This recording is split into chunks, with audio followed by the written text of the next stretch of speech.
Hello everyone, it's me again, Mr. Paranormal M. It's finally time to sit down with the mic and tell some paranormal stories to help you sleep better. This is always my favorite moment of the whole day. I really love this job because I feel much closer to everyone. And of course, thank you for always listening and supporting me. Don't forget to subscribe and turn on notifications to receive the fastest notifications about the latest videos. And don't hesitate to send me your stories. Now put on your headphones and let's get started.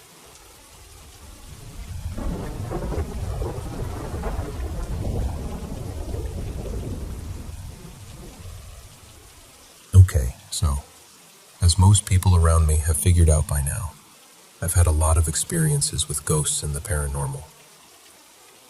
This isn't a once-in-a-while thing for me. I have spirits that basically live alongside us and check in every day, the way neighbors do.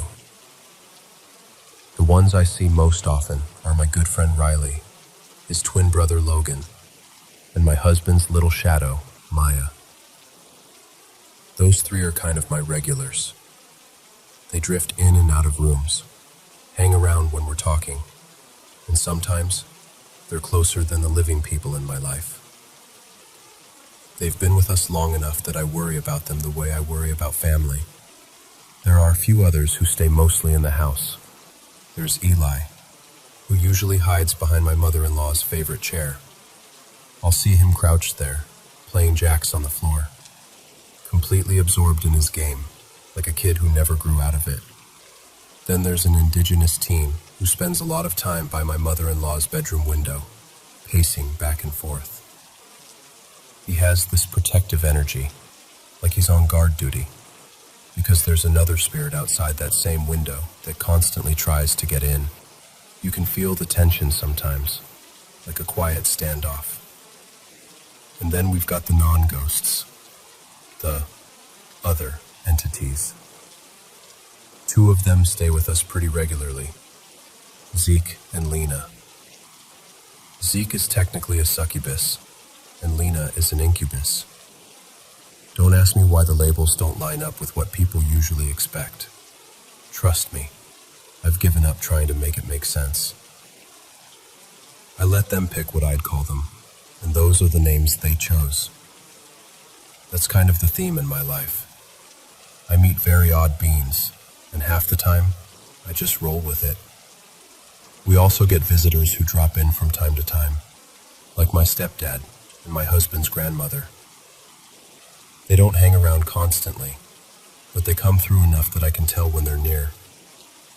The room feels a little fuller, a little warmer. And then there are the animals. A couple of dogs, more cats than I can honestly count, and yes, even fish. The dog spirits are the easiest for me to recognize. The three that show up the most are my husband's dog Muffin, my girl Kaya, and one other that just kind of tags along with whoever has food. Muffin was a boxer beagle mix, and she was one of the sweetest dogs I've ever known. Just pure wiggly love with paws. Kaya was my baby. She was supposed to be a pit bull and Rottweiler St. Bernard mix, but she grew into this long-haired, wild-looking dog who didn't quite fit any of those breeds. My family is pretty convinced her dad was part coyote, or maybe even wolf. It would explain her build and her coloring, and the way she'd stare off into the woods like she remembered something we couldn't see. The cats? There are honestly too many to keep track of. My family has had cats for as long as I can remember, so there's kind of a revolving door of cat spirits. The one who stands out the most is my son's cat, Midnight. Yes, he named her. He called her Mimi when he was being sweet. She was pitch black with a tiny white streak on her chin, like she'd dipped her face in milk.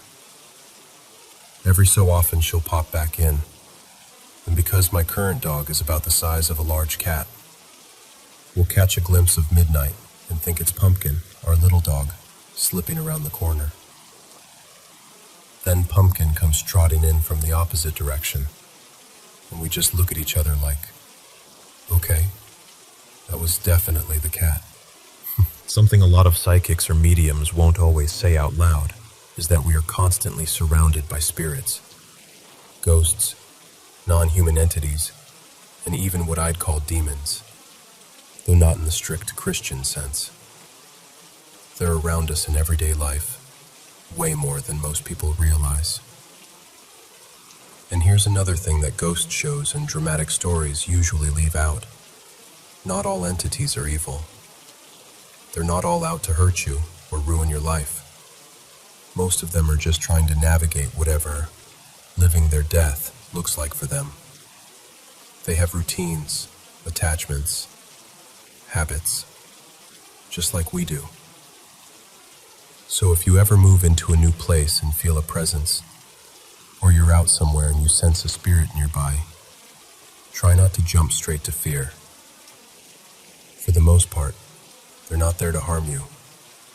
They're just there, existing, curious, maybe a little confused, sometimes protective. If you can remember that not everything unseen is out to get you. It makes sharing this world, and whatever overlaps with it, a lot less terrifying and a lot more human.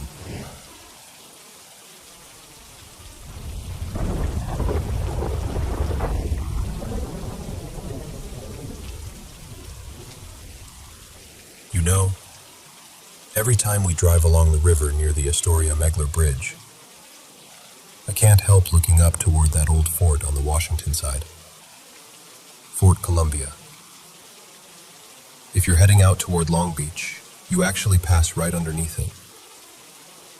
Most people just keep going. But that place, it has its hooks in me. The fort's been there since the turn of the 1900s, built back when everyone was terrified of enemy ships sliding up the Columbia River. These days, it's a quiet little state park and historical site. Picnic tables, interpretive signs, the usual nothing to see here vibe. But there is so much more going on than the brochures let on. I went there for the first time years ago, when my partner, back then he was just my boyfriend, Leo, and I came up to visit his family in Washington. He knew I was a history nerd, so he suggested we check the fort out. Honestly, he probably thought I'd just get excited about cannons and old brickwork. And I did. At first. See, I don't usually read up on haunted stories before I visit a place.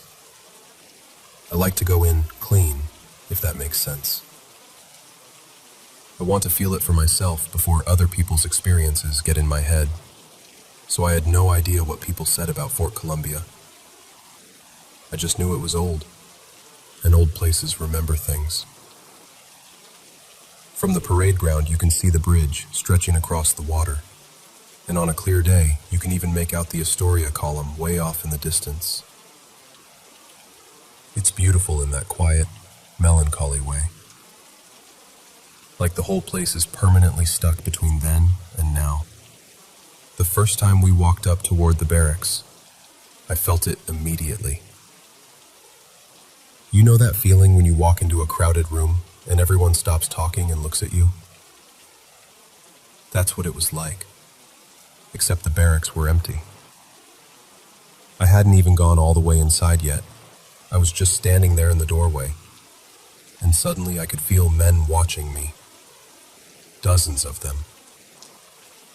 Not hostile, just curious, a little wary. It wasn't just from the barracks either. Across the way, near what used to be the officers' quarters, I caught this distinct sense of a woman and at least 2 children.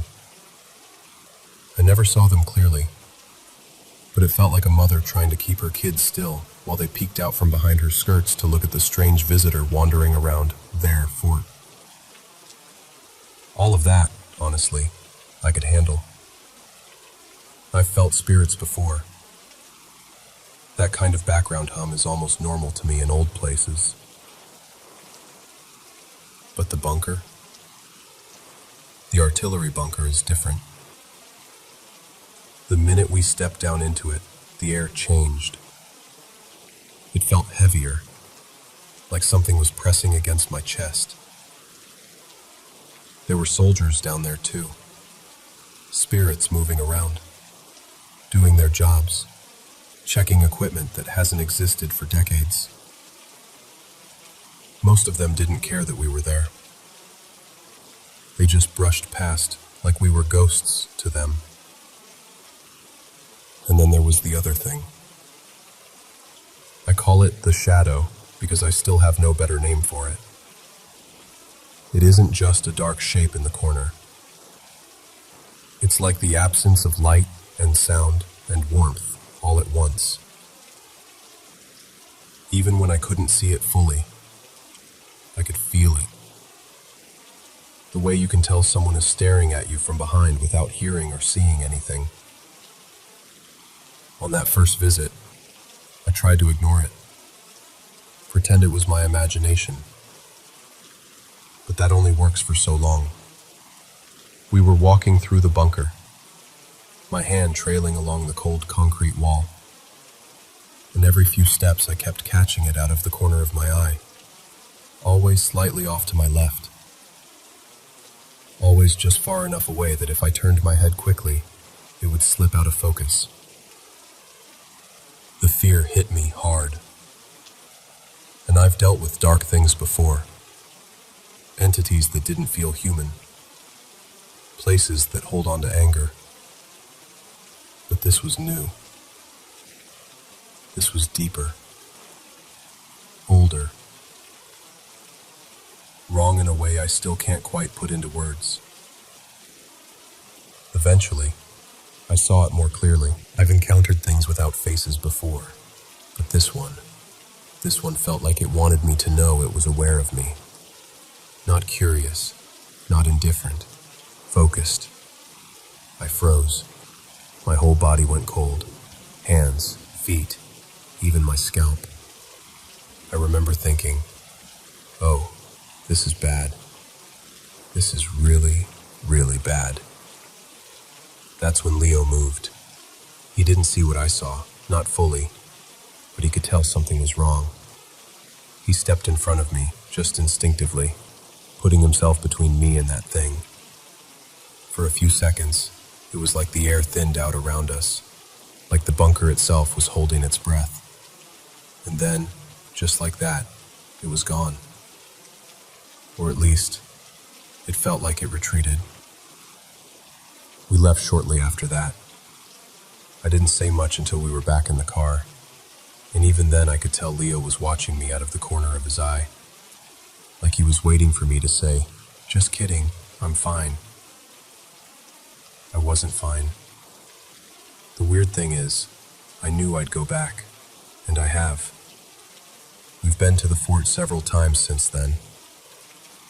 Every time we go, Leo, now my husband, stays close to me in the bunker, almost like it's become our unspoken rule. He'll crack a joke, take a picture of the view, act casual, but the second we head down into that concrete tunnel, his hand finds mine or settles on my back, steady and grounding. The soldiers are still there.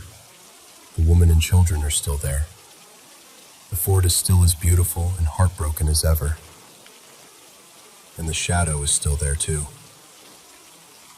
Sometimes I forget about it until we're halfway down the steps, and then that familiar pressure settles back over my shoulders.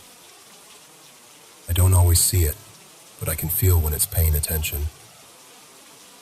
It's like the temperature drops just a few degrees, and the sounds from outside get muffled. Like we've stepped out of the world and into someone else's memory. Since that first trip, I finally let myself listen to some of the stories people tell about Fort Columbia.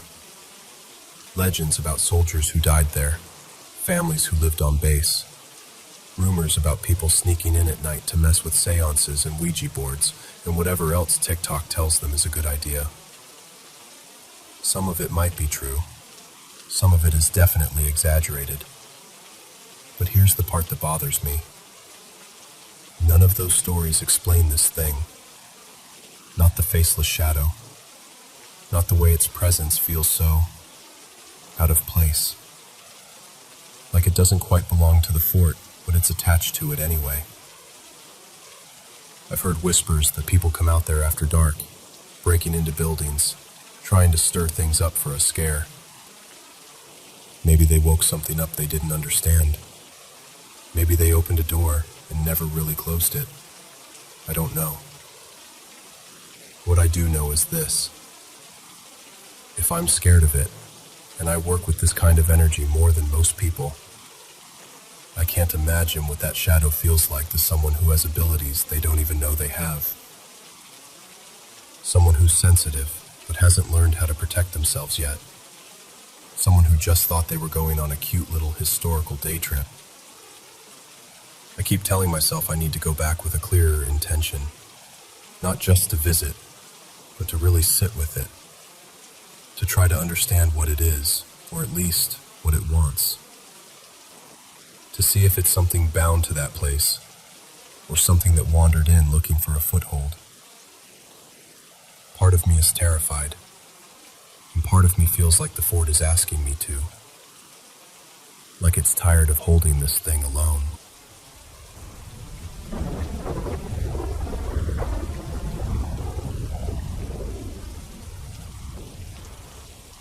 It's the night of April 26th, and I'm feeling miserable, with one of those annoying little colds that isn't bad enough to justify dramatic whining, but just bad enough to make you sneeze every 4 minutes.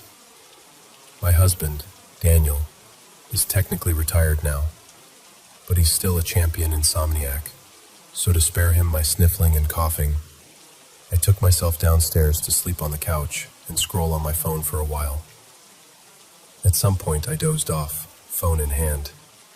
When I blinked awake, I checked the time. 1:37 a.m. exactly. No reason. I just remember seeing the numbers and thinking, ugh, really? I decided I was up for a bit, so I opened the biography I'd been reading, one of those old Hollywood stories full of scandals and studio gossip, and started another chapter. I got completely sucked in. You know how it is when the rest of the house is quiet and the phone glow makes this little bubble of light around you?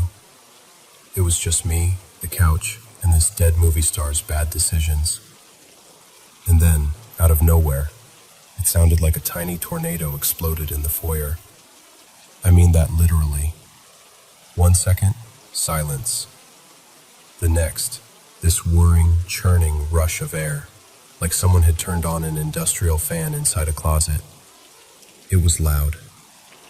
The weird part was, it made absolutely no sense. The weather outside was perfectly calm. No rain, no thunder. Just a still, ordinary night. And even if it had been storming, our front door and windows are old but solid. We don't get drafts like that. There was just no way for wind to be doing whatever that was. Our foyer is this small square space, maybe 8 by 8, right where everything meets. The stairs going up, a swinging door into the old butler's pantry and kitchen, and the big archway that opens into the living room where I was sitting. The tornado, or whatever it was, seemed to be stuck there at first, swirling in that little crossroads of the house. I sat up and looked. Nothing. No curtains moving. No papers flying. The usual mess on the foyer table. Mail, a scarf, a couple of receipts I keep meaning to throw away, was just sitting there behaving itself. Not even a flutter. That's when the spooked feeling kicked in. I put my phone down and just listened. The sound changed. The wind pushed through the oak swing door to the pantry with this heavy wham, as if someone had shoved the door open hard. Then it rushed through the pantry and into the kitchen, and I heard a sharp thwack against our old wooden kitchen table. It genuinely sounded like something invisible had body slammed it. I froze. Then it moved again, across to the far side of the kitchen, toward the east wall. There was another hit, this time against one of the upper cabinets, hard enough that I heard the dishes inside rattle from where I was in the living room. It wasn't subtle. It wasn't the house settling. It was forceful, deliberate sounding. And then came the part that really got under my skin. After the banging, there was this short series of clicks and pops. Not like the house creaking or pipes knocking, different. It was irregular too, like a pattern trying to form and almost making it, but not quite. The closest way I can describe it is that it felt like an attempt at speech.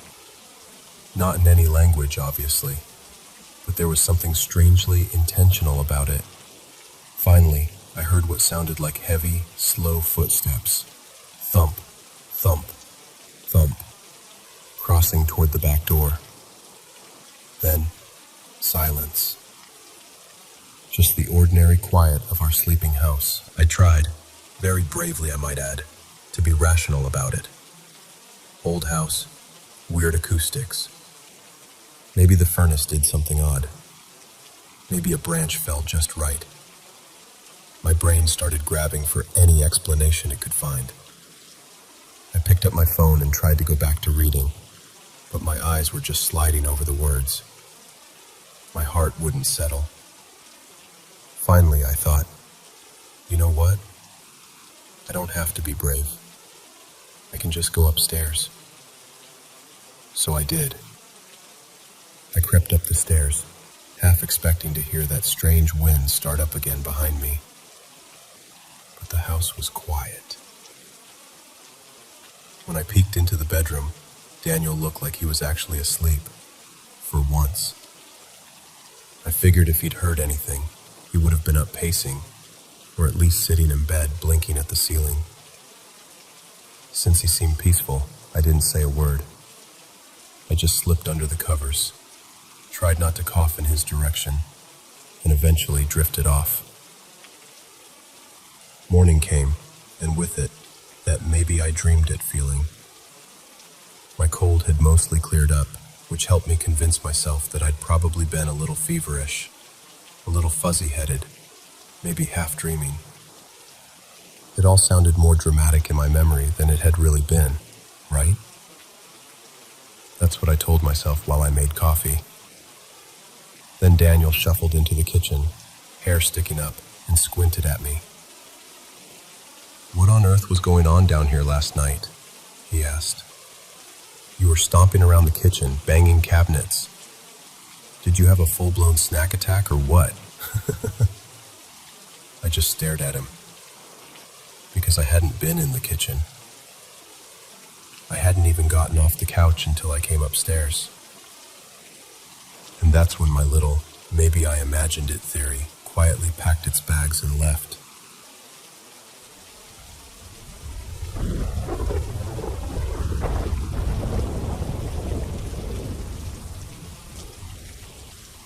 Alright, let me tell you a story I heard that still gives me chills when I think about it.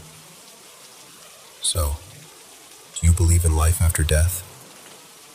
In spirits that kind of overlap with our world, like two TV channels playing at the same time.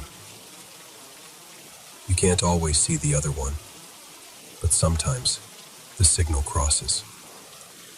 This story came from a car battery shop owner in Pathum Thani, Thailand. And unlike most ghost stories that happen at 3 a.m. in the dark, this one took place in bright, normal, weekday morning sunlight. The shop owner's name is Noon. She runs a little battery shop with her husband, Art. Their place is one of those local shops where everyone in the area knows, yeah, you can just show up early, they'll already be awake. That day, around 7 a.m., the shutters weren't fully open yet, but Noon and Art were already moving things around, getting ready.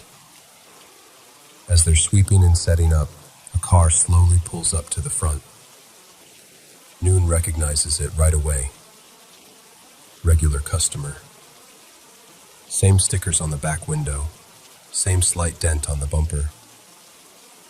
The driver, a middle-aged uncle type, gets out and walks over to Art. Art, can you help me change the battery on another car at my house? This one's fine, but the other one won't start. They chat a bit, just normal talk. While they're talking, the back door of the car opens. Out steps this little girl, around 8 or 9, wearing bright yellow pajamas with big cartoon ducks all over them. Her hair is in slightly messy pigtails, and she's got that just woke up face. She walks straight past everyone and goes to play with Noon's golden retriever, Lucky, who's tied near the front of the shop. Lucky is usually picky about strangers, but with this girl, he's wagging his tail like crazy, licking her hands, rolling over for belly rubs. Noon looks at them and smiles. She calls out, "Nong kau mai len kong nai mai? Dio ron na loop." "Sweetie, wanna come play inside? It'll get hot out here." The girl just smiles shyly and says, "Mai pen rai ka. Nu yu trong ni dai." "It's okay. I can stay here." A few minutes later, the dad finishes talking to Art and says, "Okay, follow me to my house in like 10 minutes, all right? I'll go send my daughter to school first." He closes the door, and the little girl hops back into the car with him. The car pulls away like normal. So Noon sits on the back of their motorbike, holding a brand new battery on her lap, while Art drives. It's not far, about 5 minutes away. They ride into this older, gated community. Nothing fancy, just an older neighborhood where the security guard is half asleep. You know the type. The front gate is already open. No checking IDs or anything, so they just drive in. They find the house easily. 2-story place, white walls. Bit faded, but still clearly lived in. When they pull up, the gate is open. The lights inside are on. They can hear a TV running from the living room. From the kitchen, there's the sound of pans clinking and someone cooking. They even catch the smell of fried eggs and garlic. Classic Thai breakfast vibes. Everything feels completely normal. Lively, even. The customer walks out of the front door, same guy from earlier, and greets them like nothing strange has ever happened in his life. He leads them to a white sedan parked in the driveway and asks Art to replace the battery. While Art is working, Noon stands nearby, just making small talk with the owner, like locals do. She says, "Your daughter is really cute. Those duck pajamas are adorable." He pauses. "My daughter?" Noon nods. "Yeah, the girl who played with my dog this morning. She came out of your car." He frowns a bit and says, "I went to your shop alone." Now Noon is the one looking confused. "No, she was with you. Fair skin, around 8 or 9 years old, wearing yellow duck pajamas, long hair, pigtails." The man goes quiet for a moment. Then he calls his wife out from inside and asks Noon to tell her what she saw. The wife listens, and as Noon describes the girl's face and height, the woman suddenly starts tearing up. Then she just breaks down crying. Through her sobs, she says she had a miscarriage about 8 years ago. They always imagined that if the baby had lived, she'd be around that age by now. In Thai belief, Noon explains. When someone dies before their destined time, their spirit doesn't cross over right away. It stays in our world and continues to age, year by year, like it's still living the life it was supposed to have. Only when it reaches the age it was meant to live can it finally move on. So in that moment, the mom is convinced. The girl Noon saw might have been the child she never got to meet. Now, Art hears all this but doesn't really believe it. He's more focused on the battery, tightening screws and checking the terminals. The dad, maybe trying to prove that there's a logical explanation, calls his actual daughter downstairs. Luke, lomanoid am I? Sweetie, can you come down for a second? A girl comes down the stairs, maybe 6 years old, darker skin from playing sports, short hair, wearing a school uniform. She looks nothing like the girl Noon saw. At this point, Noon is just confused. Did she imagine everything? Art finishes installing the battery. The owner tells them, "Wait here. I'll go inside and get the money." So they wait. 5 minutes pass. Then 10. Then 15. Noon starts feeling uneasy. The TV is still on. They can still hear faint sounds inside the house, but no one comes out. She and Art keep exchanging glances like, what's taking so long? And then Noon sees it. From where she's standing, she can see the bottom part of the staircase through the open door. Slowly, she notices a small pair of feet coming down each step. Bare feet. As the figure comes into view, she sees yellow duck pajamas. It's the same girl from the shop. The little girl steps into the doorway, looks straight at them, and cheerfully calls out, "Ow, young Wisset Igluka." "Oh, you haven't finished changing the battery yet?" Noon, stunned, manages to answer, "Riep Roy Loka, Ra Kun Pa Ongan Mahai." "We're done already, just waiting for your dad to bring the money." The girl nods. "Dionu be bok pa hainaka." "I'll go tell my dad." Then she turns around and walks back inside. Noon and Art just stand there, frozen.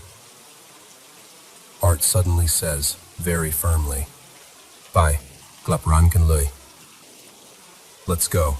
We're going back to the shop." Noon starts to protest. "But the money." "Bye don ni lui." Now. There's something in his voice that makes her listen. She climbs back onto the bike. As they pull out of the driveway, Noon, still confused, instinctively turns her head to look back.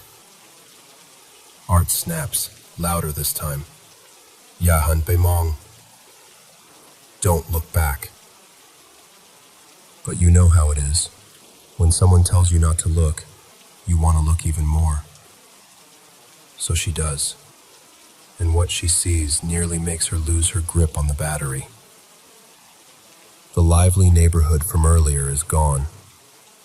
The house they were just at, the open gate, the warm lights, the sound of TV, the smell of breakfast, replaced by a locked, rusting gate, windows coated in thick dust, dead leaves piled up in corners, vines crawling up the walls of every house. The entire street looks like it's been abandoned for years. No lights, no sound, no people. Just an empty, forgotten street. They ride back to the shop in silence. As soon as they arrive, Noon calls one of her close friends who knows that area well. She asks, "Hey, what's going on with that old gated neighborhood near? We were just there." Her friend responds, That place? That street's been empty for a long time already. No one lives there anymore. Why? That night, Noon and Art talk about it over and over again. Art, being practical, says one thing though. Ghost or not, I'm not giving away a brand new battery. When they return to the entrance of the neighborhood, the main gate is now closed, and there's a big sign hanging there. Hamkao, do not enter. That sign definitely wasn't there in the morning. They look at each other. Art shrugs, the way Thai uncles do when they've already decided.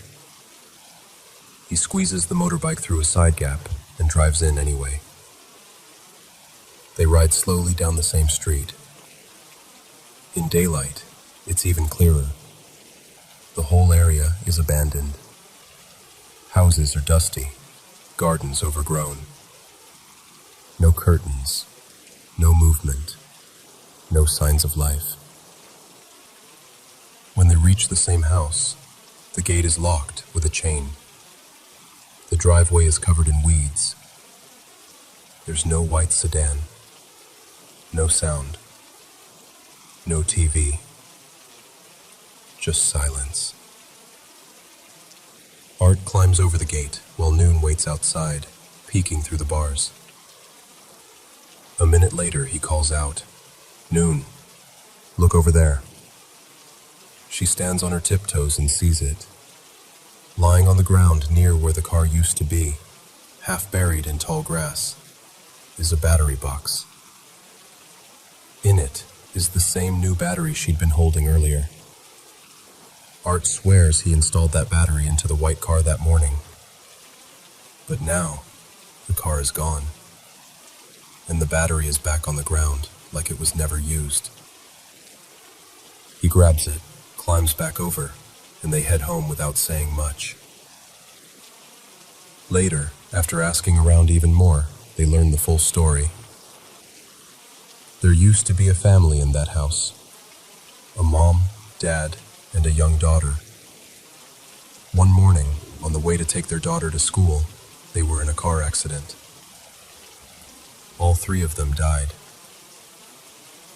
Not long after, neighbors started reporting strange things. Lights turning on by themselves. TV sounds at odd hours.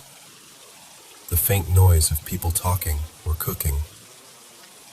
Like the family was still there, living out their usual routine. One by one, the people living nearby got scared and moved away. Houses went up for sale. Eventually, that whole stretch of the neighborhood was abandoned. Somewhere in that timeline, whether before the accident or after, the father had brought a car to Noon and Art's shop to change a battery. And now, it's like he came back for another one. So was that customer in the morning really human? Was that little girl really the child that never got to be born? Were they somehow stuck in a loop, still doing everyday things like sending kids to school and changing car batteries? Noon told me, "I don't think they even know they're dead. It's like they're just continuing." And then she laughed a little and said, "Well, at least we know one thing. If even ghosts come back for a battery change, our shop service must be really good."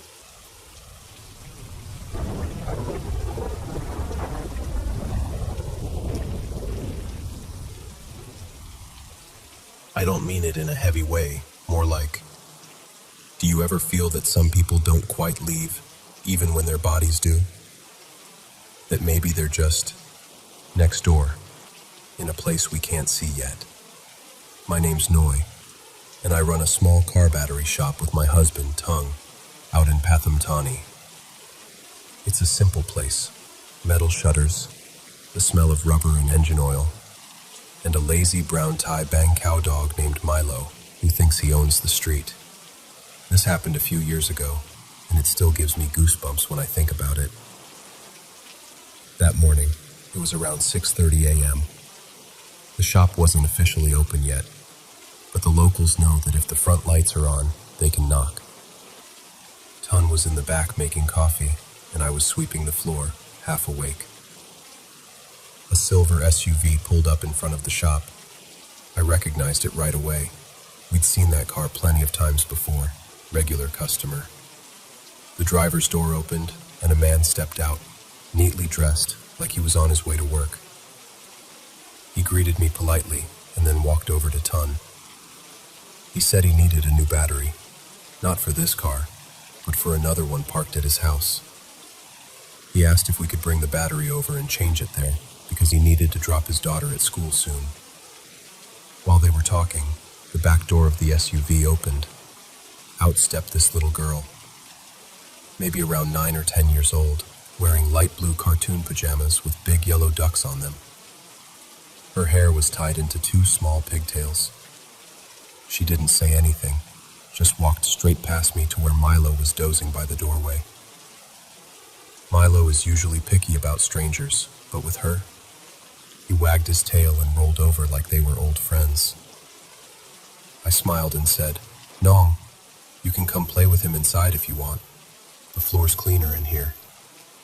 She glanced at me, smiled a little, and said, "It's okay, I like it here," without even looking up from scratching Milo's neck. A few minutes later, the man turned to us and said, "All right, follow me to the house in about 10 minutes. I'll just take my daughter to school first." The girl stood up, gave Milo one last pat, and climbed back into the SUV. The man nodded at me, got in, and they drove off like everything was perfectly normal. Tun loaded a new battery into the box and tied it to the back of our motorbike. I climbed on behind him and held the battery steady on my lap. The ride to the customer's place was short, maybe 7 minutes at most. It was an old housing estate, the kind with fading signs and a security booth that looked more decorative than functional. The front gate was wide open. There was a guard inside the booth, but he didn't even look up when we passed. Just sat there, radio playing softly. We followed the directions the man had given us and stopped in front of his house. The lights inside were on. I could hear a TV playing some morning show. There were sounds from the kitchen, plates clinking, someone moving around, the faint smell of garlic being fried for breakfast. It felt like any other Thai family morning. The front door opened, and the same man stepped out, now without his car keys in hand. He greeted us again and led Tun toward a white sedan parked in the driveway. While Tun started swapping out the old battery, I stood closer to the doorway, chatting politely like we usually do with customers. I said, "Your daughter is so cute, by the way. She really likes dogs, huh?" He frowned a little. "My daughter?" "Yes," I said, a bit confused. "The girl in duck print pajamas who played with my dog at the shop just now." He stared at me for a moment, like he was trying to decide if I was joking. "I went to your shop alone," he said slowly. I laughed awkwardly. "No, really. She came out of your car. Light blue pajamas, yellow ducks, pigtails. Fair skin. She looked about 10. He went very still. "My daughter is 7, he said. "She has darker skin. She's in athletics. She's always out in the sun. And she wore her school uniform this morning." She came out, wiping her hands on a dishcloth. And he asked me to repeat what I'd seen. So I did. The car, the pajamas, the way she played with Milo. As I described the girl, fair skin, about 10, duck pajamas, I saw the wife's eyes start to fill with tears. Then she started crying. Not loud, just this deep, quiet kind of crying that makes your chest hurt when you hear it. She told me that about 10 years ago, she'd had a miscarriage. They had been expecting a daughter. In Thai belief, when someone dies before their destined time, their spirit doesn't move on right away. It stays in our world, growing older as the years pass, until it reaches the age it was meant to live. Only then can it finally leave. So to her, what I described sounded exactly like the daughter she never got to meet. Ton, of course, is the practical type. While all this was happening, he was still focused on the battery. I could tell from his face he didn't really believe any of it. The husband must have noticed, because he said, "Wait here. I'll call my daughter down so you can see for yourself." A moment later, a girl came down the stairs. She was wearing a school uniform, skin tanned from playing sports, hair in a messy ponytail. She smiled politely at us, but she looked nothing like the girl in the pajamas. Ton shot me a look like, "See? You must have been mistaken."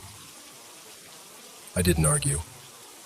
I wasn't sure what to think myself. After Ton finished changing the battery, the husband told us to wait while he went inside to get the money. So we waited by the bike. No big deal. Happens all the time. 5 minutes passed. Then 10. Then 15.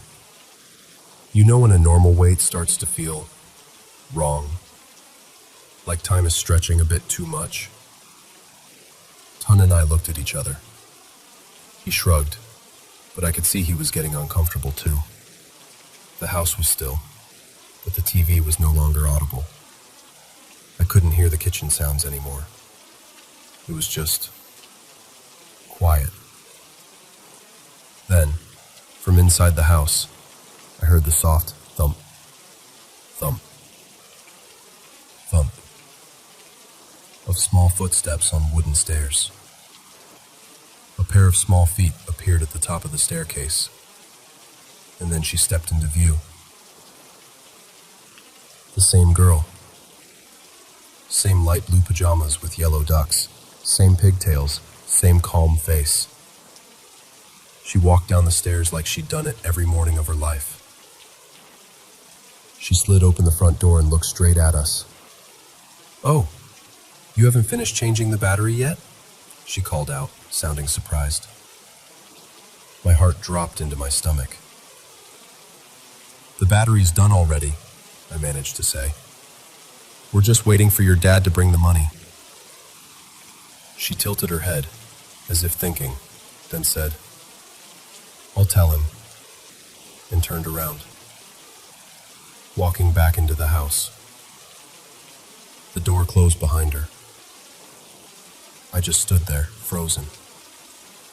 Ton inhaled sharply and said, very quietly, but firmly, "Noi, let's go." I blinked at him. "What about the money?" "We'll figure it out later," he said. Then more urgently, "Now, Noi." There was something in his voice that made me obey without another word. I climbed onto the bike, and he started the engine. As we rolled away, curiosity clawed at me. I wanted just one more look, just to see the house, the windows, anything to prove that what I'd seen was real. I turned my head. "Noi, don't look back," Ton snapped. But of course I did. And what I saw still makes my hands shake when I talk about it. The lively street we'd driven into less than an hour ago. Warm lights, faint TV sounds, the smell of cooking, was gone. Every house on that stretch looked abandoned. Windows dark, paint peeling, balconies choked with vines, dry brown leaves piled up along the sides of the road. You know how dust looks when it's been collecting for years? Like a dull gray film over everything? It was like that. The house we had just been standing in front of looked empty. Like no one had lived there in a very long time. I whipped my head back around and grabbed onto Tun more tightly. Neither of us said a word the whole ride back. She went quiet for a second, then said, "Noi, that street's been empty for a while now. No one lives there. Didn't you know?" I didn't sleep well that night. Now, you'd think the story ends there, right? But my husband, practical, stubborn Tone, was not about to give away a brand new battery for free. Ghosts or no ghosts. Around 11 a.m., when the sun was higher and the world felt normal again, he said, "Let's go get the battery. I want to see that place one more time. Properly." Honestly, I didn't want to go. But I also didn't want him to go alone. So we rode back. This time, when we reached the entrance of the housing estate, the front gate was closed. There was a big, newly painted sign hanging there. "Do not enter." I swear to you, that sign was not there earlier that morning. The guard from before was nowhere to be seen. Tone stared at the gate for a moment, then looked at me. I could tell what he was thinking. I sighed and said, "Just be quick." He pushed the gate open enough for the bike to slip through, and we rode back to the same street. In the late morning sun, there was no way to pretend anymore. The whole place was clearly abandoned. Empty houses, overgrown yards, rusted gates. No sounds, no movement. Just the buzz of insects. When we got to the house, the gate was locked with a heavy chain. The yard inside was wild with weeds and tall grass. The windows were dusty and dark. No lights, no TV, no smell of breakfast. Just silence. Tone climbed over the gate while I stayed outside, gripping the bars. He disappeared around the side of the house for a moment. Then I heard him call my name. I stood on my toes, peeking over the gate. There, in the middle of the overgrown grass near the driveway, was our battery box, half buried in green. The flaps were still open. The new battery was back inside, like someone had carefully placed it there. The white sedan we'd worked on earlier, completely gone. Not even tire marks. "But you installed it already," I said, my voice shaking. "I did," Tone replied. "I tightened it myself." He didn't waste another second. He grabbed the battery, hoisted it up, climbed back over the gate, and we left that place without looking back. Later, after asking around more carefully, we heard the rest of the story. There had been a family living in that house years ago, a father, mother, and a little girl.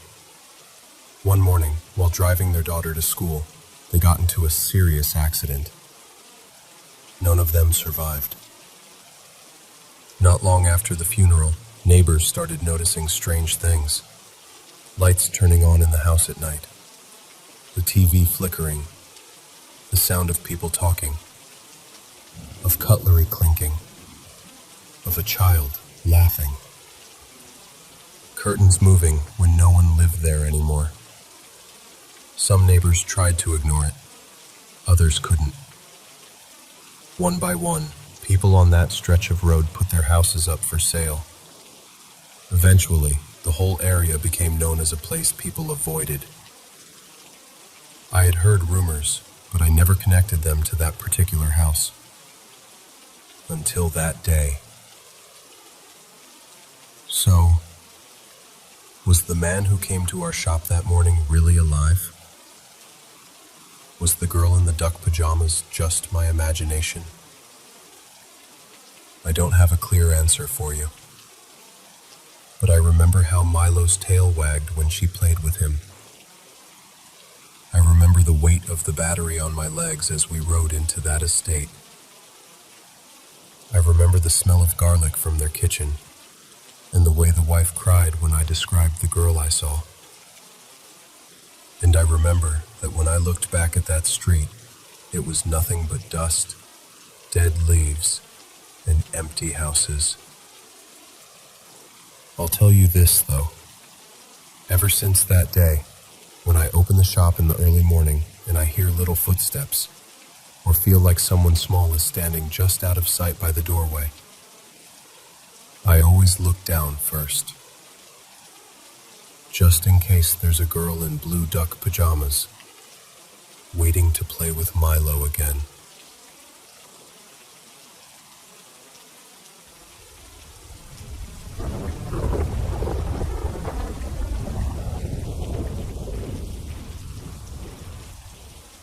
You know, every time I tell this story, I still get goosebumps. I heard it from a senior of mine back in college. Let's call her Mai. She used to work as a babysitter in Bangkok during the Asian financial crisis, around 1998.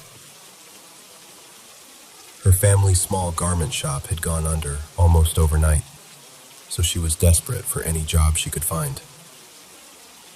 That's how she ended up working for this well-off Malaysian family, living in a quiet seaside neighborhood on the outskirts of the city. Just 3 of them in the house: the mom, the dad, and their little girl, a 3-year-old named Aaliyah. Aaliyah, from the first day, was this tiny, clingy kid, super attached to her mom, always jumpy at small sounds, scared of strangers. But the house itself, honestly, Mai said it felt normal, calm even. 2 floors, lots of windows, a view of the water.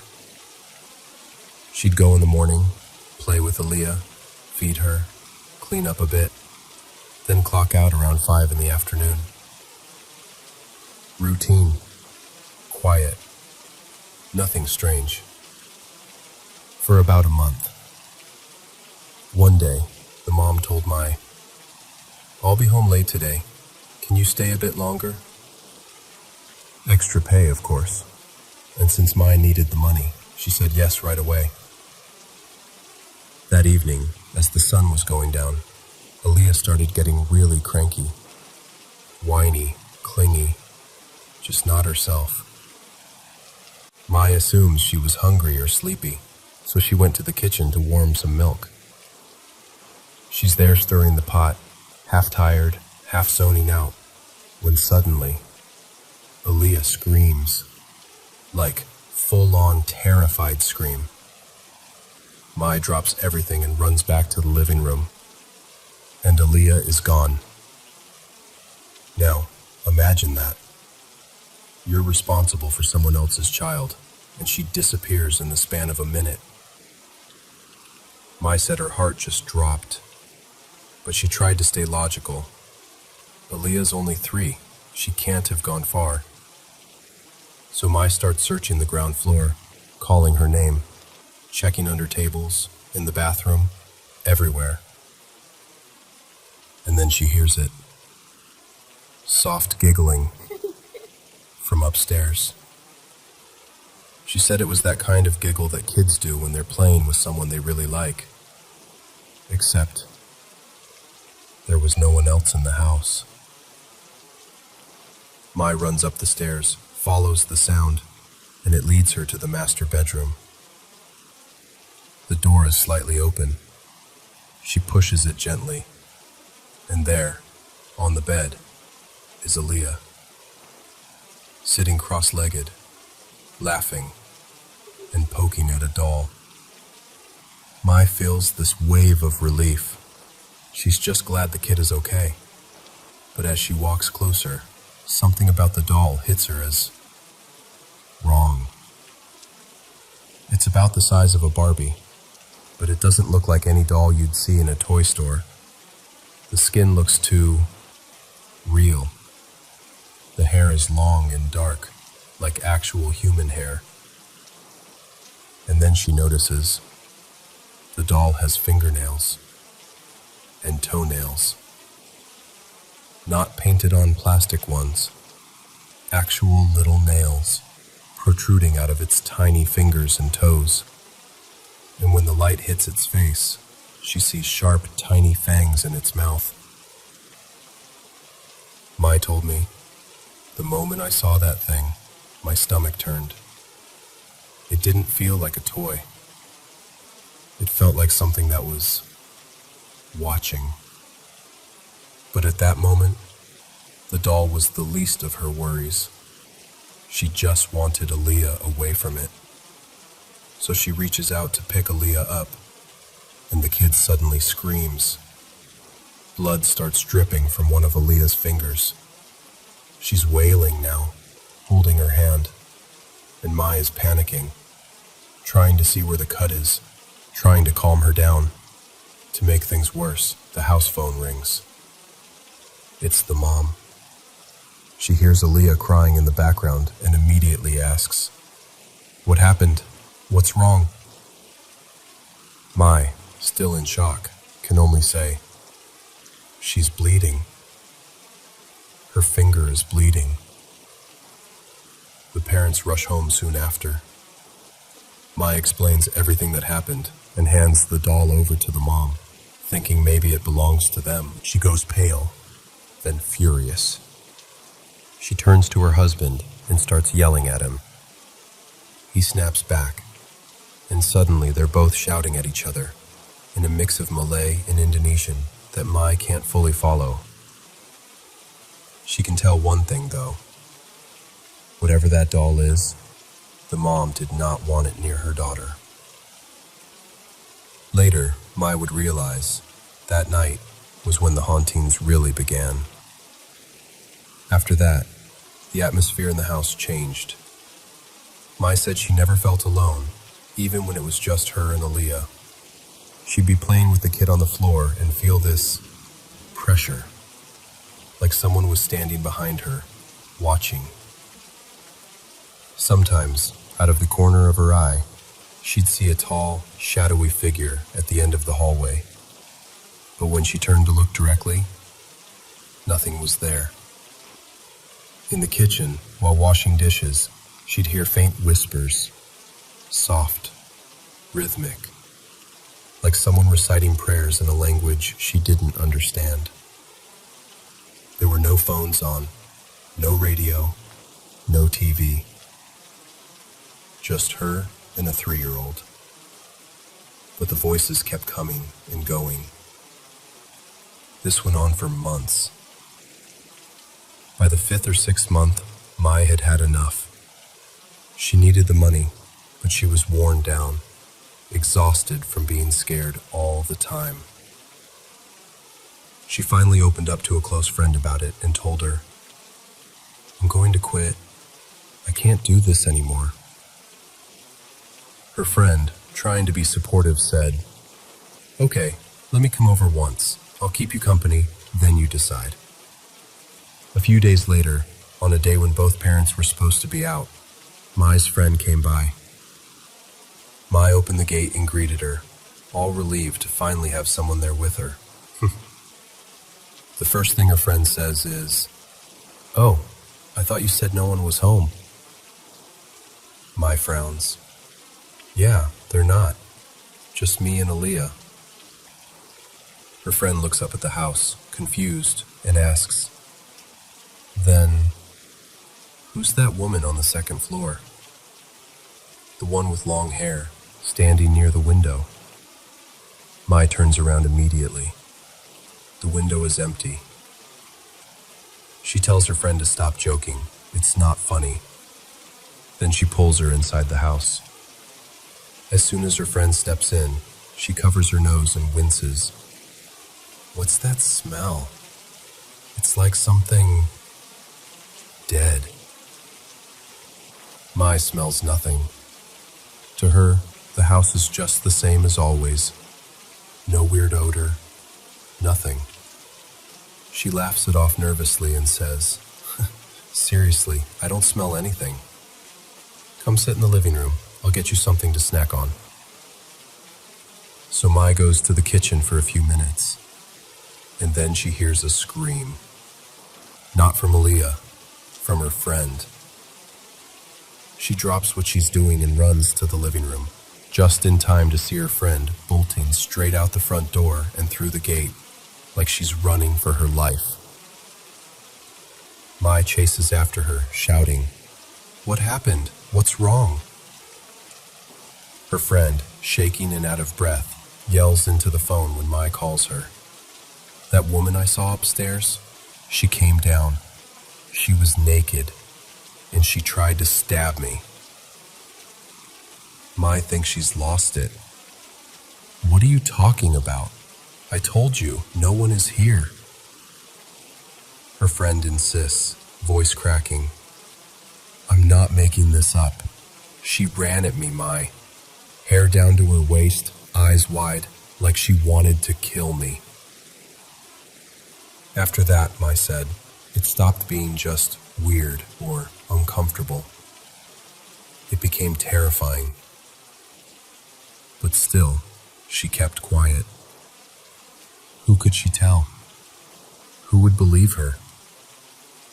She tried to keep going, pretending everything was normal, until the incident that finally made her walk away.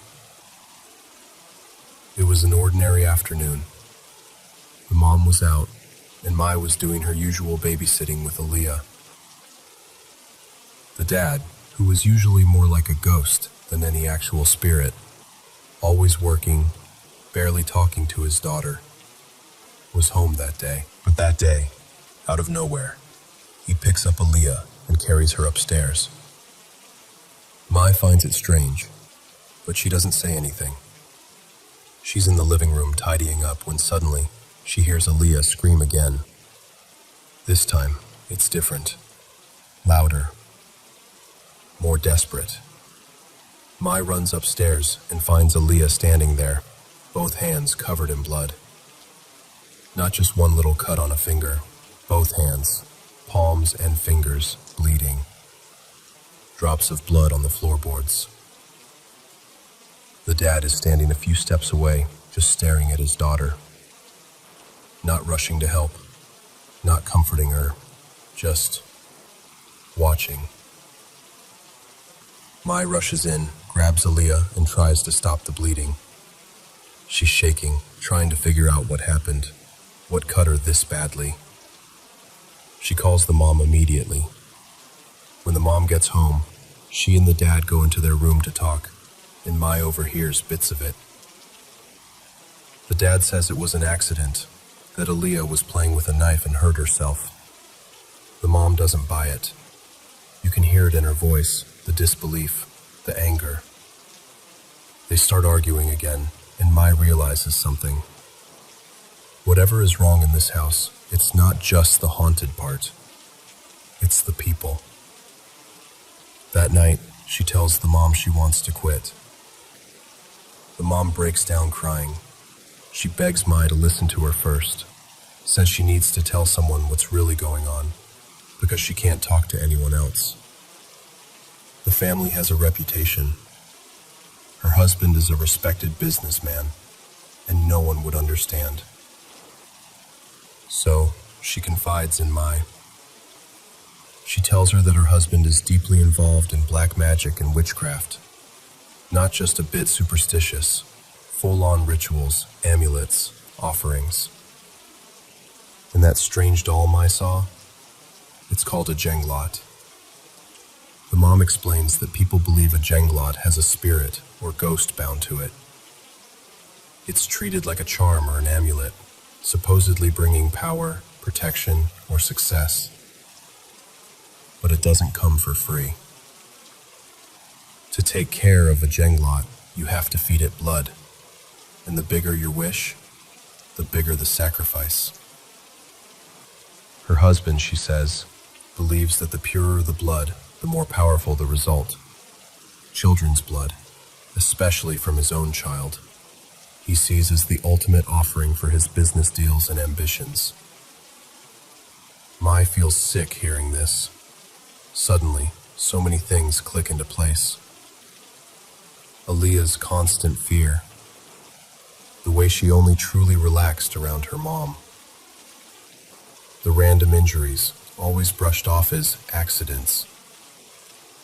Her friends seeing the woman with long hair, reeking of decay, charging at her. The whispers, the shadows.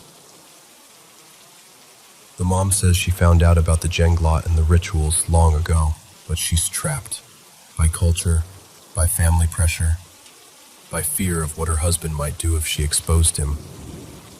She stays for her daughter, hoping she can protect her at least a little. Mai listens, heart pounding, hands cold, and that's when she makes her decision. She hugs the mom, apologizes, and tells her she really, truly cannot stay any longer. The spirits, the blood, the lies. It's too much. She says goodbye to Aaliyah, who clings to her one last time, confused but strangely quiet. Mai walks out of that house and never goes back. When she finished telling me this story, she went silent for a while. Then she said, "I still think about that little girl. I wonder if she's okay. I wonder if she ever got away from all that." And honestly, same.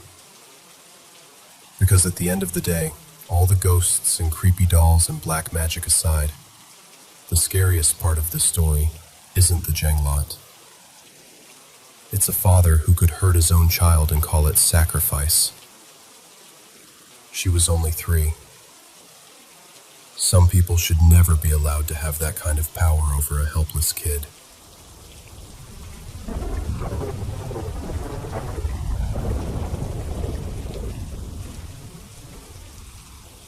You know, it's funny. When people ask me about the worst place I ever pulled a shift, they expect a war story. Explosions, firefights, something like that. But the place that really stuck to me, got inside my head, was quiet. We called it Post 9. It was way up north, farther than any map made it feel. Just a little listening station, buried in snow and bad decisions. Nothing around us but wind, drifts, and this kind of silence that didn't feel empty. It felt heavy, like it pressed against your skin.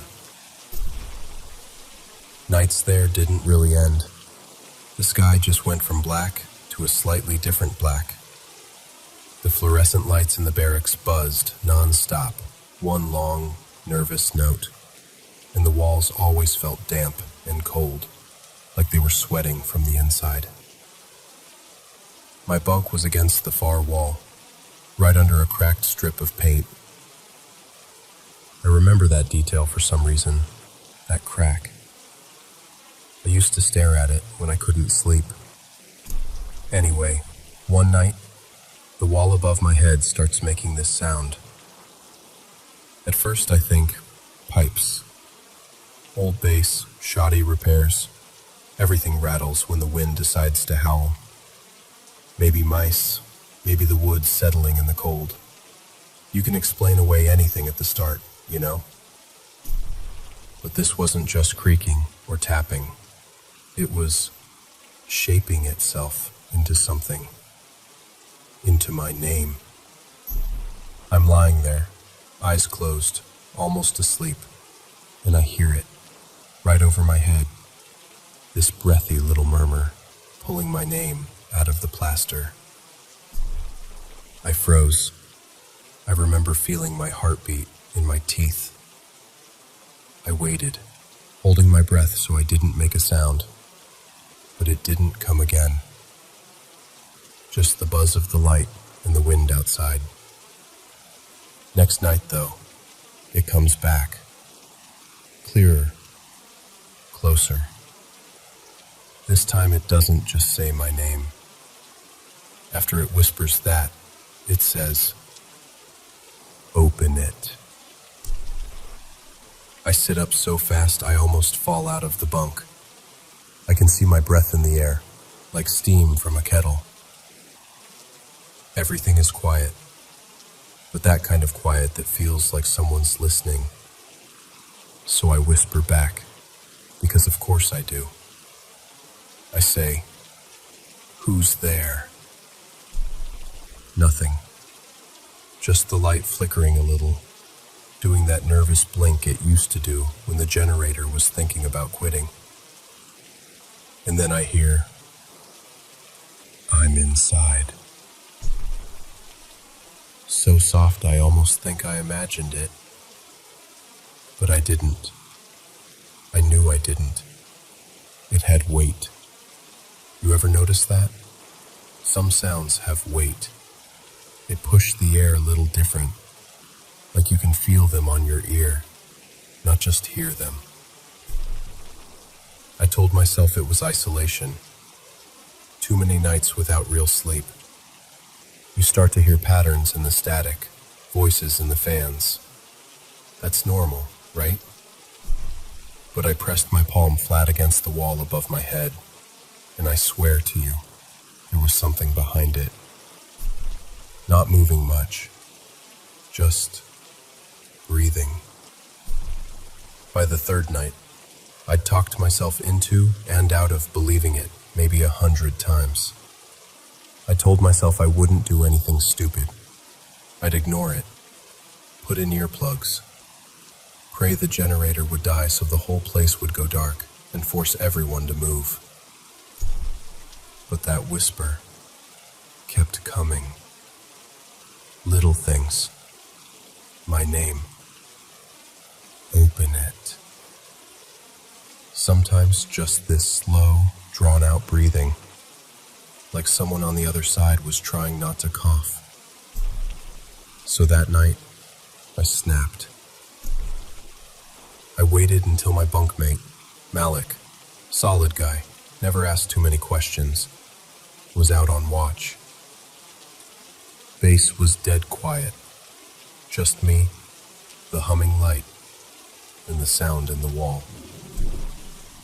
I grabbed my multi-tool, little thing with a short blade, and I started cutting into the paneling above my bed. I made this narrow opening and reached my hand in. It was colder inside the wall than it was in the room. Still air, dry, completely empty. No pipes, no nest, no hidden crawl space. Just hollow space between boards. I remember feeling this mix of relief and embarrassment, I guess. Like I'd just proved to myself how badly I'd been spooked. And then, from behind me, right by the door, a voice said, "Too late. I'm not inside anymore." I went cold all over, not just scared, emptied out. I turned around so fast I banged my shoulder on the bunk. No one was there. The barracks were empty. Every bed in perfect military order. Lockers shut. The light flickered once, then again, then steadied, like nothing had happened. I dropped the multi-tool. My hands were shaking so hard I couldn't even pick it back up. And then, right beside my ear, as close as if someone was leaning over my shoulder, I heard a whisper. Same words as before, same tone. But this time, it was my voice. Go back to sleep. I don't remember lying down. I don't remember closing my eyes. It's like that part got cut out of the film. When I woke up, everything was normal. The wall above my bunk, perfect. Not a scratch, no cut, no crack bigger than the one I'd stared at 1,000 nights before. My multi-tool was gone, but my hands were raw. Little cuts across my palms and fingers, like I'd been digging through something sharp. Dried blood under my nails. Malik came in from his shift, walked past my bunk, and just stopped. Looked at me. His face was pale in that washed-out light, and his eyes had this far-away, hollow look, like he'd seen something he was still trying to pretend he hadn't. He didn't ask what happened. He didn't need to, because in that moment, just from the way he looked at me, I knew. He'd heard it too. Maybe not my voice, maybe not from my wall, but something had spoken to him as well. After that, the whisper stopped calling my name. It didn't tell me to open anything. It didn't breathe in the wall above my head. In some ways, that was worse, because instead of hearing it, I started feeling it. You know when you're falling asleep and your body jerks because your brain thinks you tripped? It was like that, but inside. Every time I breathed in, there was this drag, like something was adjusting itself under my ribs, making room. When I closed my eyes, I could feel a stare, not from the corner of the room or from the doorway, but from right behind my own face. Like something had climbed out of that wall and just stepped into me. And then, a few weeks later, a new kid got assigned to our barracks. Fresh uniform, boots still too stiff. That hopeful look in his eyes you only see on the first week. He took the bunk 2 down from mine. Didn't complain about the cold. Said the silence was peaceful. Yeah. First or second night, I'm lying there, pretending to be asleep, and I hear him whispering to the wall by his bed. Just a soft, uncertain, almost embarrassed whisper. "Hey, you there?" And from the way the air shifted, from the way he stopped breathing for a second, I knew it had answered. I never heard what it said to him. Didn't need to. See, I think that's how it works, how it spreads. One by one. It talks to you long enough that you open something. Wall, door, yourself. Doesn't really matter. It gets in. And once it's in, it uses you to reach the next guy. And the next. And the next. Post 9 stopped feeling like a place to me after that. It felt like a mouth. A big, quiet mouth, buried in the snow, just waiting for the next man to lie down and put his head near the wall. Every person who sleeps there for long enough, we all end up speaking for it, one way or another. If you hear a voice in the wall calling you, don't listen. If it asks you to answer, don't. And whatever you do, don't cut into the wall.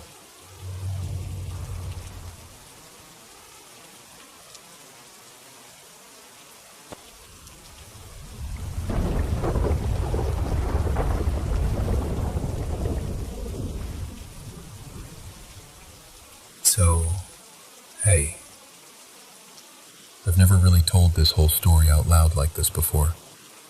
I shared bits of it with my Aunt Rosa and my cousin Mia a long time ago. But lately it's been on my mind, and I kind of feel like maybe it's time to actually talk about it. This happened when I was about 14 years old. I was walking home from my friend Lena's house. She lived maybe 1.5 miles away from me, on the outskirts of our little town. Not quite full countryside, but still pretty quiet. I'd walked that route a bunch of times, even at night. Nothing weird ever happened. It was the kind of area where you know every bump in the road, every fence post, every porch light. That night, it was late, around 12:30 a.m. or so. I had one earbud in, music playing low, just kind of zoned out and walking like I usually did.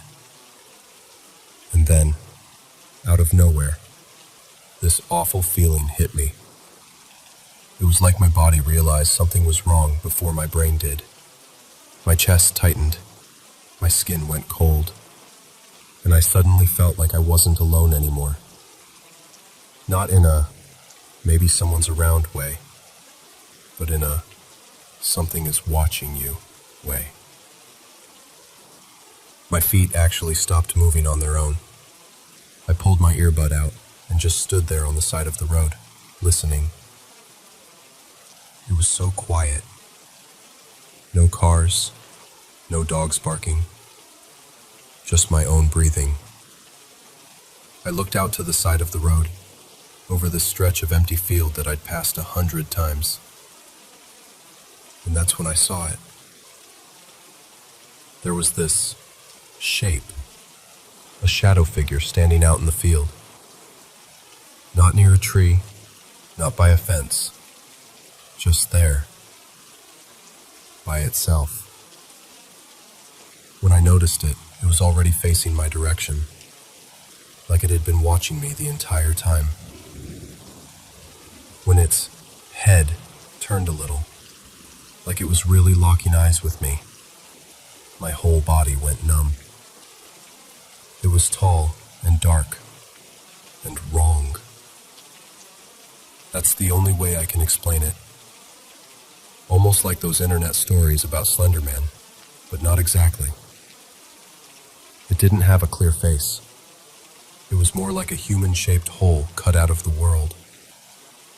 Like all the light around it just disappeared.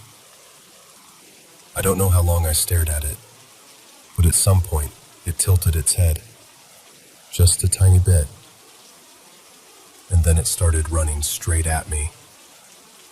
I have never felt fear like that in my life. Every instinct in me just screamed, "Run." So I did. I turned and ran as fast as I could, full sprint down that road. My heart was pounding so hard I could hear it in my ears, louder than my own footsteps. I didn't dare look back, not even once. I was convinced that if I looked, it would be right behind me. By the time I reached my house, I was completely out of breath. Shaking so badly, my hands could barely get the key in the door. I slammed it behind me, locked everything, and just stood there in the hallway, trying not to cry. That night, I couldn't sleep. At all. I turned on my bedroom light, then my lamp, then even the little fairy lights I had on my wall. Like layers of safety that didn't really do anything.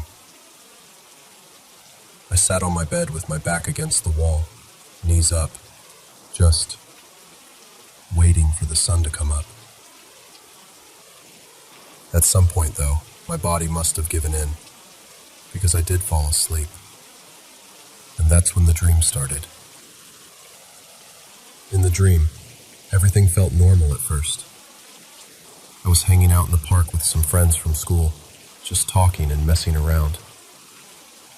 Then these two kids, a boy and a girl, maybe 8 or 9, walked up to us. They looked a little shy, and the boy said, "Can you help us?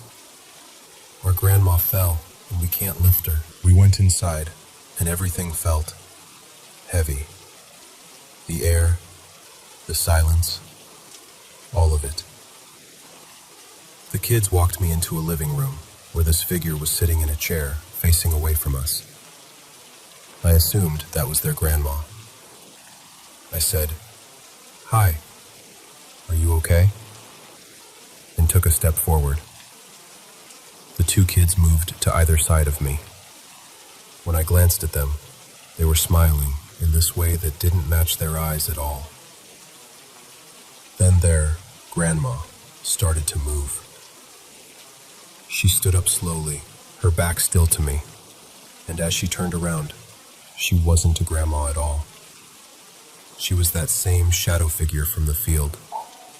Same height, same emptiness, same feeling like the world around her was being swallowed. I remember this horrible wave of recognition hitting me. Oh my God, it followed me. I turned and ran. The house suddenly felt like a maze, hallways stretching too long, doors that didn't lead anywhere. I was sprinting, heart racing, and somewhere in the middle of that panic I thought, wait, this is a dream. I just have to wake up. And I did.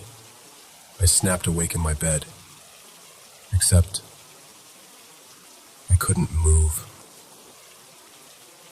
I was on my back, eyes wide open, staring at my ceiling, and my whole body was frozen. I tried to lift my arm. Nothing. I tried to turn my head. Nothing. Then I realized I couldn't breathe properly either. It felt like something heavy was sitting on my chest, pressing down, squeezing the air out of me. Like hands around my throat that I couldn't see. I wanted to scream, but no sound came out. It was pure terror. My lungs were burning, my mind was panicking, and I kept thinking, this is it. This is how I die. Then, just as suddenly as it started, it stopped. I could move again, but the second I caught my breath, I was back in the dream, still running through that house.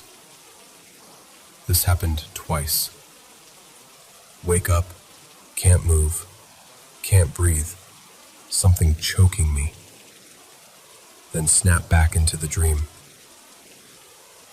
By the third time, when I finally woke up for real, I sat straight up in bed, gasping, sobbing, clutching my chest. My throat hurt like I'd been crying or screaming for hours. With my asthma on top of it, it felt so real, I honestly wasn't sure if I had actually been choking. I grabbed my phone with shaking hands and texted my cousin Mia, even though it was the middle of the night. I just poured everything out in these long, panicky messages. The shadow in the field, the dream, the choking, all of it. She stayed up with me, messaging back and trying to calm me down. She even tried looking things up online, sleep paralysis, shadow people, whatever she could find. Back then, there wasn't as much info around, and nothing she found made me feel much better. But it helped just knowing someone was there with me. I wish I could say that was the end of it, but a few days later, little things started happening around the house. One night, I had a couple of friends over. We were watching a horror movie in my room, which is kind of ironic now. The lights were off, just the TV lighting up the room. We were all squished onto my bed under a blanket. Out of nowhere, my curtains started moving. Not like a little flutter either. They began swinging, like someone had grabbed them and yanked them side to side. I felt that same cold fear in my chest, the feeling of being watched. My friends noticed it too. One of them laughed nervously and said, "You probably left the window open." So I got up to check, hoping that was it, because that would have been simple, right? But the window was closed. Completely. Locked. I remember turning back to them and seeing all their faces change when they realized it wasn't just a draft. The joking stopped. The room got really quiet, except for the movie.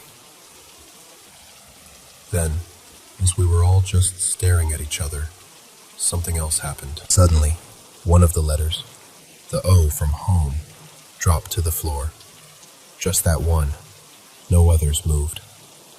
We all jumped. A few seconds later, another letter fell. The M from the same word. It was like something was picking them off on purpose. My friends completely lost it at that point. They grabbed their stuff and were like, "Yeah, no, we're going home, right now." So they left, and I was just alone with whatever this was. After that, things get fuzzy. I honestly don't remember a lot from that time in my life. It's like my brain kind of blurred that whole period out. I know I went through a really rough patch, mentally and physically. I was exhausted all the time, anxious, dealing with a lot of heavy stuff I didn't fully understand back then. Sometimes I wonder if that thing, whatever it was, fed off of that. Off the fear, the stress, the sadness. It's a strange thought, but it's hard not to connect the two when I look back. I'd love to say it's definitely gone now, that I did something and it disappeared and everything's fine. But the truth is, I don't know. Most days, my life is normal. I sleep, I work, I laugh. I go about my day like everyone else. But every once in a while, especially when I'm alone at night, or I walk past an empty field, I'll get this tiny prickle on the back of my neck. That familiar feeling of being watched. Not always, just sometimes. And I still have never walked down that same road at night again. So yeah, that's my story. I don't know exactly what I saw, or what followed me into my dreams, or what knocked those letters off my wall. Maybe it was all in my head. A mix of fear and sleep paralysis and a rough time in my life. Maybe it was something else. All I know is, it felt real. And a part of me still feels like, somewhere just out of sight, it's still there.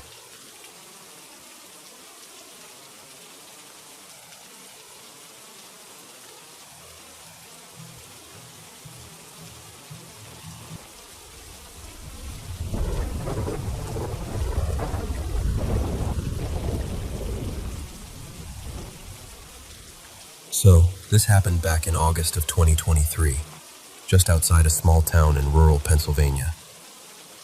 My mom has these friends, a couple named Mark and Elisa, and they asked if I could house sit for them while they took a trip up to Vermont.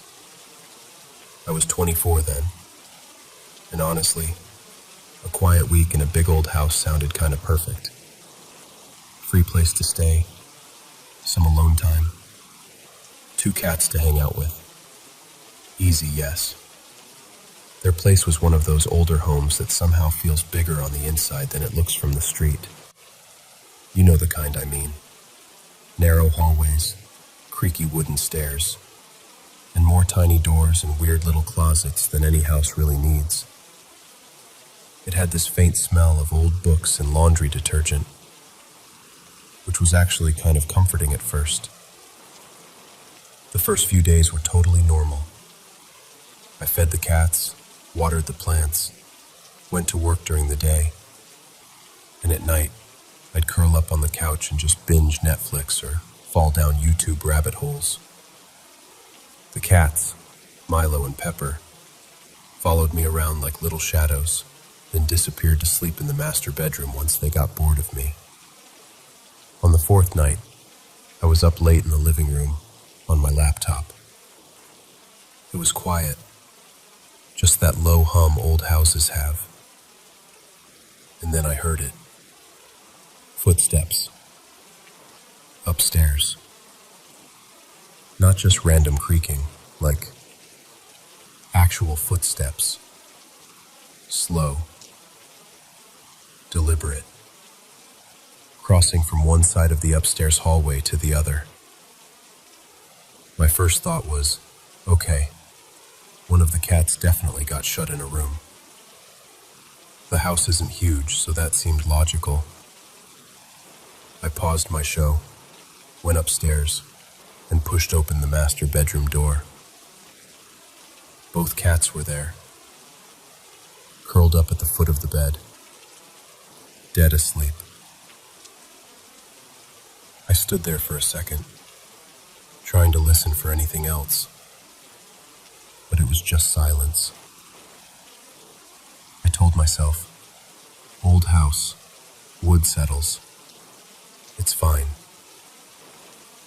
But the thing is, It really hadn't sounded like that random, uneven creaking.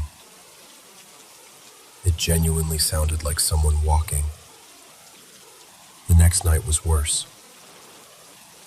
I'd gone to bed around midnight, and sometime later, I checked the time afterward, and it was around 3:20 a.m. I woke up to the sound of something dragging across the floor above me. It was that unmistakable sound of a chair being scraped across hardwood. Slow. Then a pause. Then another scrape. I just lay there staring at the ceiling, heart pounding, trying to convince myself it was anything but what it sounded like. After a minute, I grabbed my phone and texted Mark and Elisa. Hey, random question. Does anyone else have a key to the house? Or do you have a neighbor who comes by sometimes? They replied pretty quickly for being on vacation. Nope, just you. Why? Everything okay? I told them I thought I heard something upstairs, but probably was just being paranoid. They sent back something like, "Old house, lots of noises. Don't worry." Which helped a little, but not that much. Then came the night before they were supposed to come home. I was in bed, scrolling on my phone with the light off, just the screen glowing in the dark. The TV downstairs was on really low. I do that sometimes so the house doesn't feel so quiet. That's when I heard whispering. Not the TV. Not the cats. Not a podcast accidentally playing. Whispering. It was coming from the hallway, just outside my door. At first, I froze because my brain was trying to file it under TV noise. But the TV was below me, and way too quiet for that. This was close. It sounded like two people standing just outside my room, talking softly. There were two voices. One sounded male, a little deeper and rougher. The other sounded female, softer, higher. They weren't arguing or anything. It was more like the low murmur of people trying not to wake someone up. I couldn't make out any actual words, just that soft, breathy tone of intimate whispering. Finally, I thought, okay, I have to at least look. So I used my phone as a flashlight, slid out of bed, and went to the door. The second my hand touched the doorknob, the whispering cut off. Just gone. I opened the door into this heavy, unnatural silence. The hallway was dark and empty. I checked every room upstairs. The guest room, the office, the bathroom. I even opened those weird little closet doors that look like secret passages in an old movie. Nothing. No windows open. No cool breeze. No sign that anything had been moved. The cats were asleep again, curled up together in the master bedroom like they hadn't heard a thing. The next day, I was honestly counting the hours until Mark and Elisa got home. When they finally came in, I helped them bring in their bags, did the usual small talk about their trip, and then, kind of jokingly, I said, "So, does your house, make a lot of noise at night?" I tried to keep it light, like I was just teasing them. Elisa's smile dropped immediately. She went completely pale and glanced over at Mark. He just sighed, like he already knew where this was going. She asked, "What did you hear?" I told them, still half laughing to keep myself from sounding dramatic. The footsteps, the sound of the chair dragging, and then the whispering in the hallway. Two voices, a man and a woman. I even said, I know it sounds ridiculous, but it honestly felt like somebody was standing right outside my door. Elisa's eyes got shiny, and she said, very quietly, "You heard them too?" That's when my stomach dropped. They told me that every single house sitter they'd had over the years had mentioned something. Hearing people talking upstairs, or someone pacing in the hallway at night. One person even left early because they were so freaked out. They'd had the place inspected for everything.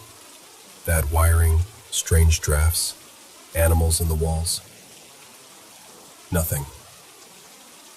No structural issues, no raccoons, no loose pipes making weird sounds. Mark said he'd once tried to stay up all night in the hallway with the lights off, just sitting there, waiting to hear the voices. He heard footsteps a couple of times, but never saw anything. No shadows, no figures. Just that feeling of not being alone. And I'll be honest with you, I didn't really believe in ghosts before this. I still don't know exactly what I believe now. I've stayed in plenty of old houses, family cabins, older apartments, creaky rentals, and none of them ever felt like that house. There was this awareness to the sounds, if that makes sense. Like they weren't just random noises, they felt intentional. What sticks with me the most isn't even the footsteps or the dragging chair. It's those whispers. The way they sounded like they were right there, inches from the other side of my door, trying not to wake me.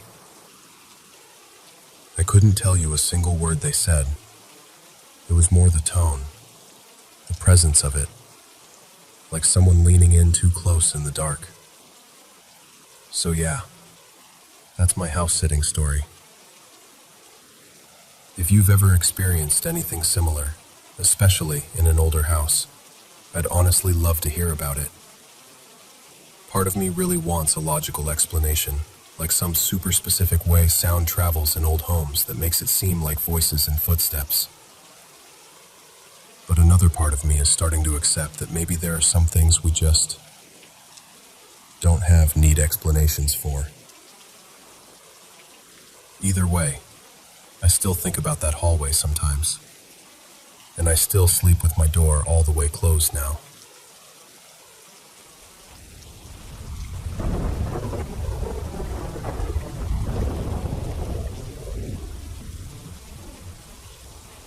Paranormal M doesn't fear the shadows. It follows them. We uncover the mysteries the world wants forgotten. Subscribe and dare to remember. Okay, so let me just start from the beginning. Our house is old.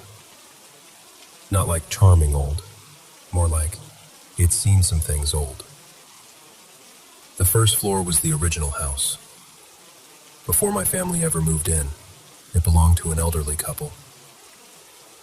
The wife actually had her funeral in the living room. People came, paid their respects, and said goodbye. Right there in what is now our TV room. Later, my grandparents bought the place and added a second floor. So the top floor is newer, but the bottom has all that history baked into it. My Grandma June, also passed away in the first floor guest room. So yeah, this house has had more than one goodbye inside its walls. Now, before I was even born, weird stuff was already happening. One night my dad was in the tiny downstairs bathroom, sitting on the toilet, smoking a cigarette out the cracked window. Super glamorous, I know.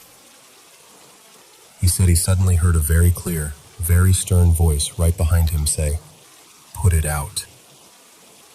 Not yelling, just firm, like a scolding. He swears he dropped the cigarette, flicked it out the window, yanked up his pants, and ran out of there. There was no one else around the bathroom. The window looks out over the side yard. No porch, no people. Just that voice. Then there was my Granddad Earl. He was dozing on the couch in the family room one evening when he woke up to the smell and sight of smoke in the air. Thick, hazy, like the whole house was about to go up. He jumped up in a panic, ready to yell for everyone and call the fire department. But the second he stood up and really looked around, it was gone. No smoke, no smell, just normal. Like someone flipped a switch. My grandma had her own story. One afternoon, she was in the hallway bathroom, standing at the sink. In the mirror, she saw a little girl standing beside her. Only the girl wasn't actually there when she turned her head. Just in the reflection. Dark hair, pale dress. She said the girl wasn't menacing, just there, watching her. By the time she looked back at the mirror, the girl was gone. So that's the kind of history I was born into. Now for my own encounters. One night I was half asleep in my room upstairs, lying on my side facing away from the door. The house was quiet. Suddenly, my bedroom door slammed shut, like full-on slam. I shot up, heart pounding, and went straight downstairs. At that time, it was just my granddad and my Uncle Rob, at home. I asked, "Okay, who slammed my door?" And both of them looked genuinely confused. They were like, "We heard your door close, but we thought it was you." I tried to brush it off. I told myself, "You were half asleep. Maybe it just swung shut on its own." So I went back to bed. The next morning, I noticed something I hadn't seen the night before. There was a new hole in my door. Not huge, but very clearly from an impact. I pulled the door all the way open, and that hole lined up perfectly with the sharp corner of my dresser. So whatever force slammed that door shut did it hard enough to punch the wood into my furniture. And no one was up there.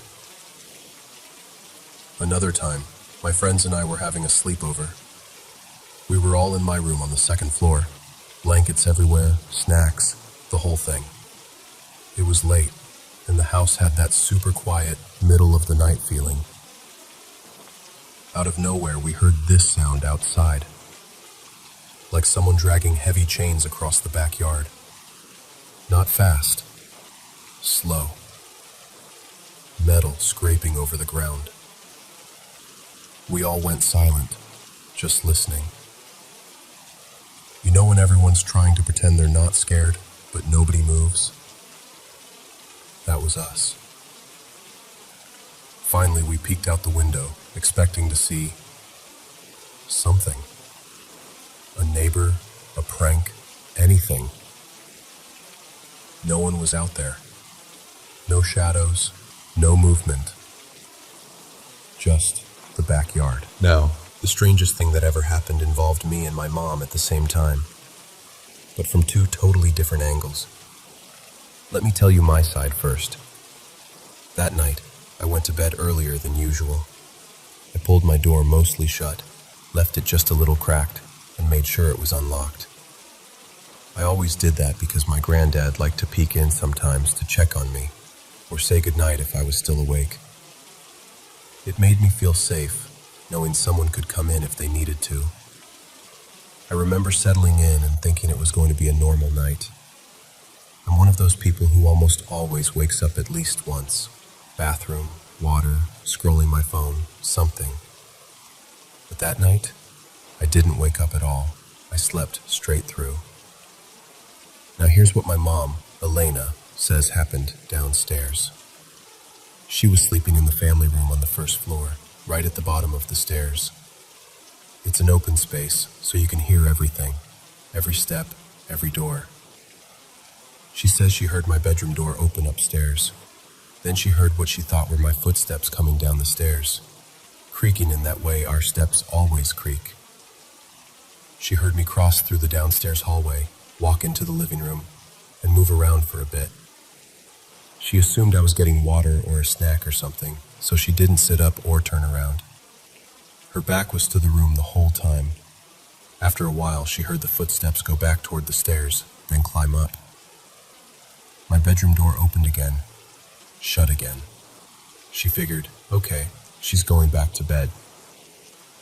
A few minutes later, she hears my door open a third time.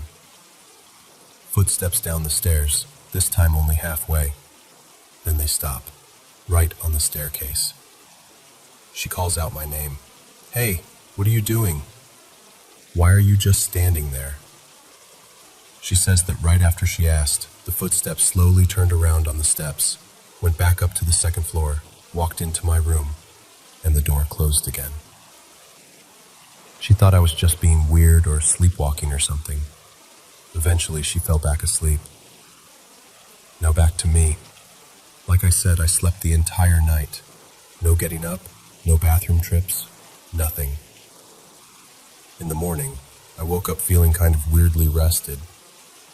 I got out of bed, went to open my door, and it didn't budge. It was locked. My door only locks from the inside. There's no way to lock it from the hallway.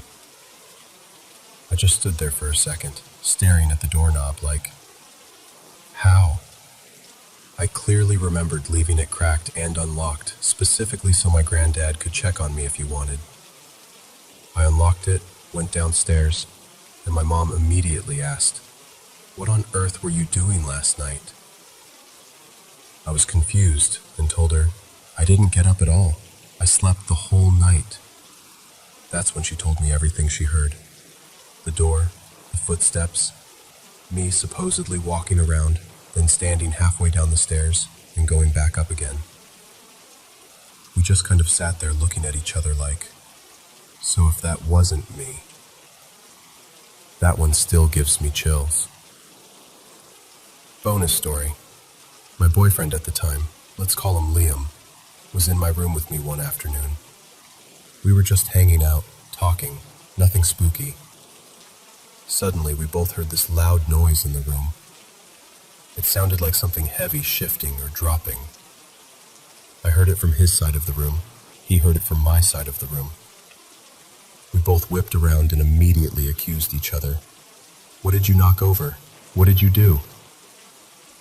But nothing had moved. Nothing had fallen. The room was exactly the same. The weirdest part was how genuinely freaked out he looked. He's not the type to spook easily or play along just to scare me. Seeing him unsettled made me believe even more that neither of us made that noise. And whatever did, we couldn't see. And then there are all the smaller things that have happened over the years. The kind of stuff you almost get used to in a house like this. Dogs staring into empty corners of the room and growling, or tracking something across the ceiling with their eyes when there's nothing there. Hearing voices from another room when everyone's accounted for. Random knocks. Soft footsteps in the hallway when the whole family's sitting together on the couch. It's always just enough to make you pause. Just enough to make you think, we are definitely not alone here. But here's the thing. As creepy as all of this sounds, no one has ever been physically harmed. No scratches, no pushing, no objects thrown at us. I've never actually seen anything with my own eyes. No full-bodied apparitions. No classic horror movie moment. It feels more like the house is still shared. Like the people who loved it before us. The ones who said their goodbyes here. Never completely left. So yeah, that's my haunted house. And for better or worse, it's home.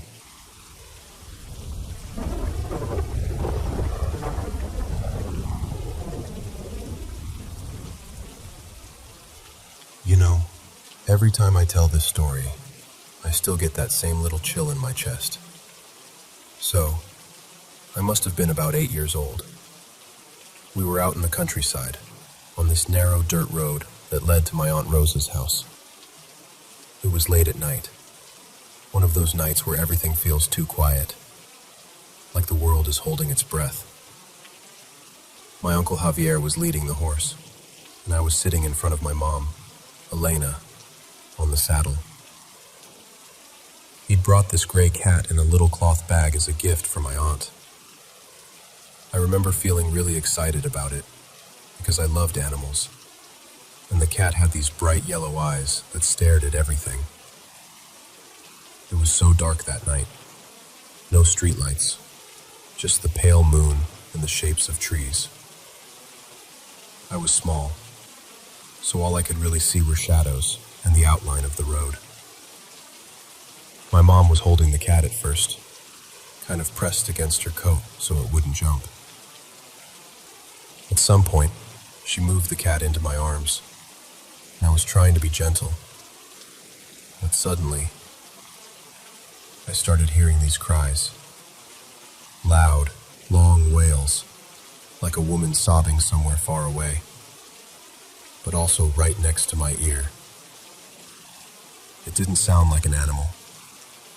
It sounded human, and the sound just echoed in my head.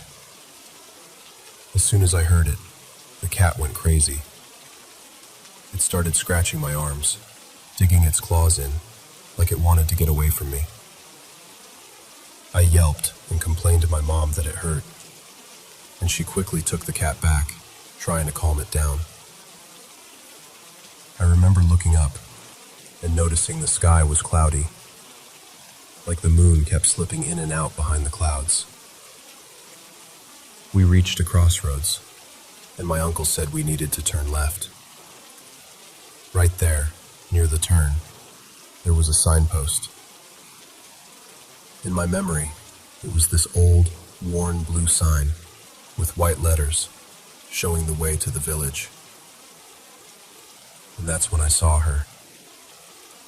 Next to the sign, just off the side of the road, there was a woman standing there. At first, she was just a darker shape among the shadows. But as my eyes adjusted, I could make out more. She was thin, wearing a long dress that went past her ankles. In her right hand, she held something like a walking stick. Or maybe a broom. I'm still not sure. And she had this wide-brimmed hat that covered most of her face. She didn't move. She was just there. And as I stared, those cries in my ears got louder, like they were coming from her. I remember grabbing my mom's arm and saying, "Mama, look, that woman." My voice was shaking. I kept pointing, desperate for someone else to see what I was seeing. My mom turned her head in the direction I pointed. She squinted into the dark and said, "What woman?" "There's nothing there," I insisted. I pointed again, described the hat, the dress, the stick. My heart was pounding. But my mom, she saw nothing. My uncle said he didn't see anyone either. The horse just kept walking, and as we passed that spot, I twisted my body around to keep looking at the figure. And then, as we moved away, the cries faded, like someone turning down the volume. For years, I told myself it had to be a dream, that maybe I'd fallen asleep on the horse. But I remember the feeling of the saddle, the cat's claws, the cold night air. And the weirdest part is, later on, I asked my mom if she remembered me pointing at a woman by the sign and talking about some crying sounds. And she does remember me doing that. She remembers me getting scared, pointing, insisting there was a woman there. But she still swears she never saw anyone. That wasn't the only strange thing that's happened to me either. One night, much later, I was in my room studying for an exam I had the next morning. I put my phone on the left corner of my bed to charge, right by the wall, and lay down on my back staring at the ceiling and going over everything I had to remember.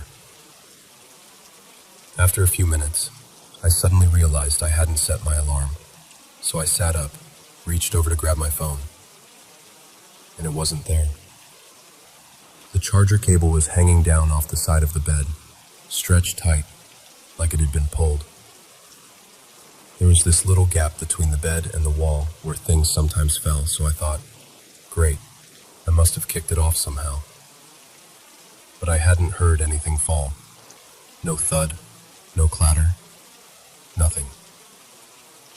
I leaned over the side of the bed, kind of annoyed and kind of confused, and looked down into that narrow space. There was my phone. Not on the floor, not wedged awkwardly, not at a weird angle. It was resting perfectly on this tiny strip of baseboard, still plugged in, still charging, like someone had carefully set it there. No scratches, no cracks, and I didn't even have a case on it at the time. Any normal fall, and it should have hit the ground, or at least bounced around. I remember just staring at it for a moment, feeling this tightness in my chest. It didn't make sense. I picked it up quickly, checked the screen, the edges, everything. Perfect condition. And that feeling of something being just a little off, like reality had skipped a beat, stayed with me for the rest of the night. Another time, there was this thing with my stepfather, Tomas. He wanted to watch a football match on the TV in my room because the living room TV was busy. I was in the living room flipping through channels, trying to find the right one for him. From down the hallway, I heard him call out, kind of joking, "I'm going in now." And I heard the sound of him dragging this old red armchair we had. The chair always made this scraping, bumping noise when it hit the doorframe. I heard exactly that, a sort of thud and scrape as he went into my room with it. From where I was, I could see the hallway and my bedroom door. I saw him pass by with the chair and disappear into my room. It was such a normal, everyday moment that I didn't think twice about it. Once I finally found the channel, I got up and walked to my room to tell him. I stepped through the doorway, already talking, something like, "Hey, I found the match. It's on channel." And then I just stopped. The room was empty. The TV was off. The red armchair wasn't there. No one was in my room. I remember my brain trying to catch up with what my eyes were seeing. I literally froze for a couple of seconds. I had just heard him. I had just seen him walk in. And then, not even 10 seconds later, I heard his footsteps coming down the hallway behind me. Tomas appeared, dragging the same red armchair, and said, in the same playful tone, "I'm going in now," then bumped the chair against the doorframe in exactly the same way I'd heard before. This time, I watched him physically enter the room.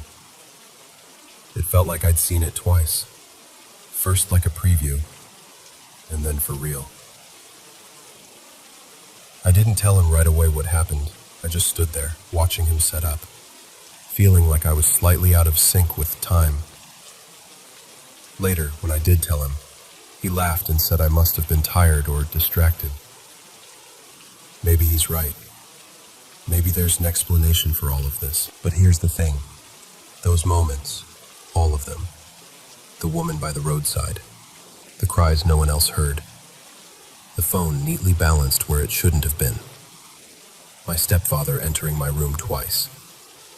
They're burned into my memory in a way that regular days aren't. Sometimes I tell myself it was just my imagination, or coincidences, or my brain filling in gaps. And other times, I wonder if, in those quiet, in-between moments, out on a dark road, in the space between a bed and a wall, or in the doorway of a room, something slips through that we're not supposed to notice. And every now and then, for just a second, we do.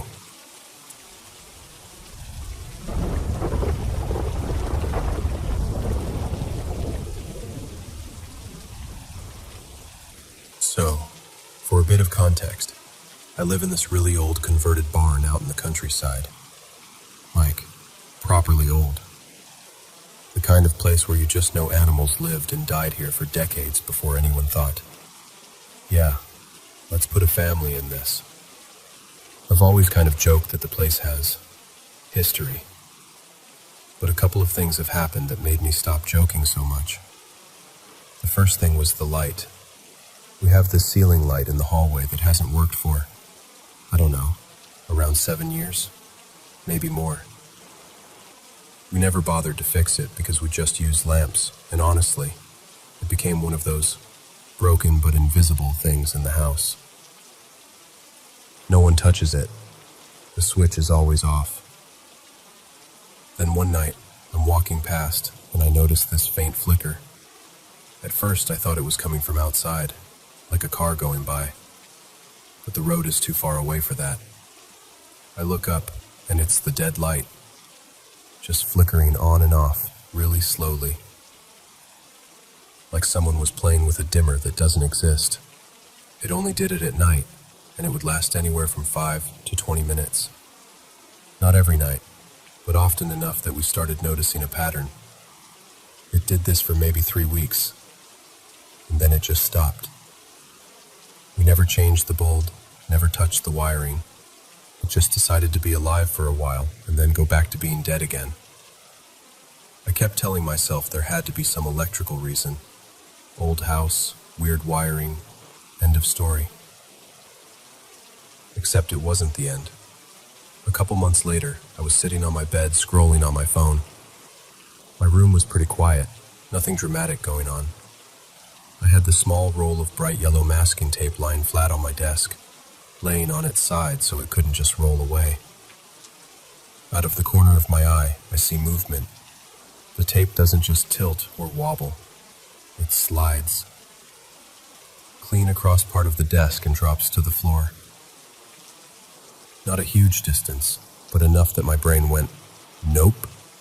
Physics did not sign off on that. I kind of froze.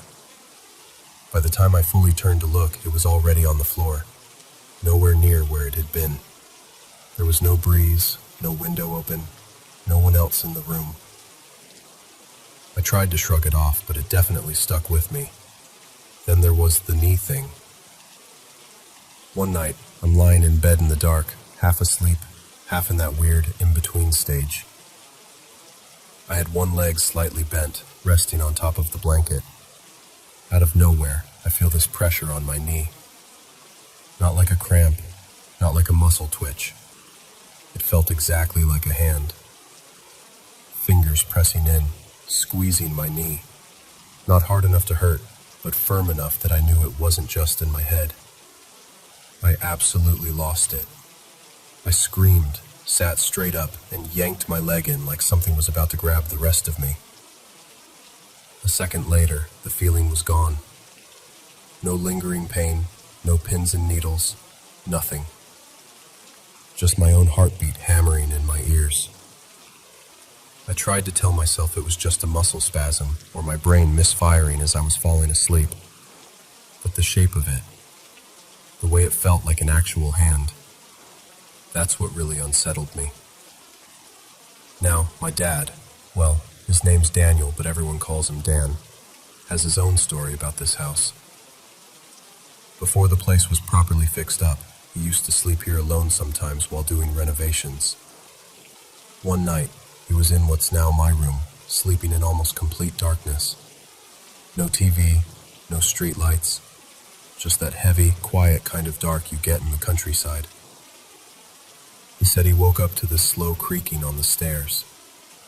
At first, he thought it was the house settling, like old wood shifting. But then it kept going. Step, pause, step, pause. He realized it was getting closer. Up the stairs, along the landing, heading straight towards the bedroom door. He was lying there, absolutely still, just listening. The creaks stopped right outside his room. Like whatever it was had reached the doorway. He finally reached over and flicked on the lamp beside the bed. The second the light came on, silence. Nothing. No more creaks. He told me he got up, opened the door, checked the landing, checked the stairway, the front door, everything. There was no one there. After that, he started sleeping with some kind of light on. Even now, he'll leave the hallway lamp on at night. He laughs it off when we tease him, but he never sleeps in total darkness anymore. Then there's the shoe thing, which sounds small, but it really freaked me out because I wasn't alone when it happened. I was in the living room with my younger sister, Mia. We were just talking, kind of half paying attention to a show in the background. My sneakers were on the floor in front of the sofa, side by side. They were completely still. No one was near them. Out of the corner of my eye, I see one of them shift. And not like it slid because the floor is uneven. It moved sharply. Just a little, maybe an inch or so to the left. I blinked and turned my head properly. And at the same time, Mia goes, "Did you see that?" We both stared at the shoe. It was such a tiny movement. But the fact that both of us saw it threw me. If it had just been me, I would have told myself I imagined it, that my brain filled in a gap in my peripheral vision. But we both saw it, at the same time, and nothing else in the room was moving. Look, I know a lot of things in an old house can be explained. Creaky stairs, bad wiring, weird drafts, muscle spasms. Even our brains playing tricks on us when we're tired or already a bit spooked. But when I put all of it together, the dead light flickering for weeks and then stopping, the roll of tape sliding off a flat surface, the feeling of a hand on my knee, my dad's footsteps on the stairs that stopped the instant he turned the light on, and that little sideways slide of my shoe that both me and Mia saw. I don't know. Maybe every single one of those things has a logical explanation. Maybe it's all just coincidence and timing and nerves. But living here, actually being in this house, day in and day out, it sometimes feels like the barn doesn't want to be completely empty. Like something that used to be here never really left.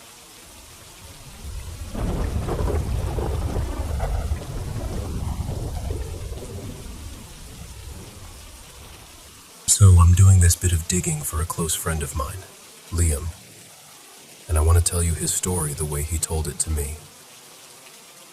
I know how it sounds, but he's not the type to make things up. And even after all these years, his hands still shake when he talks about it. This all started back in late spring of 2012.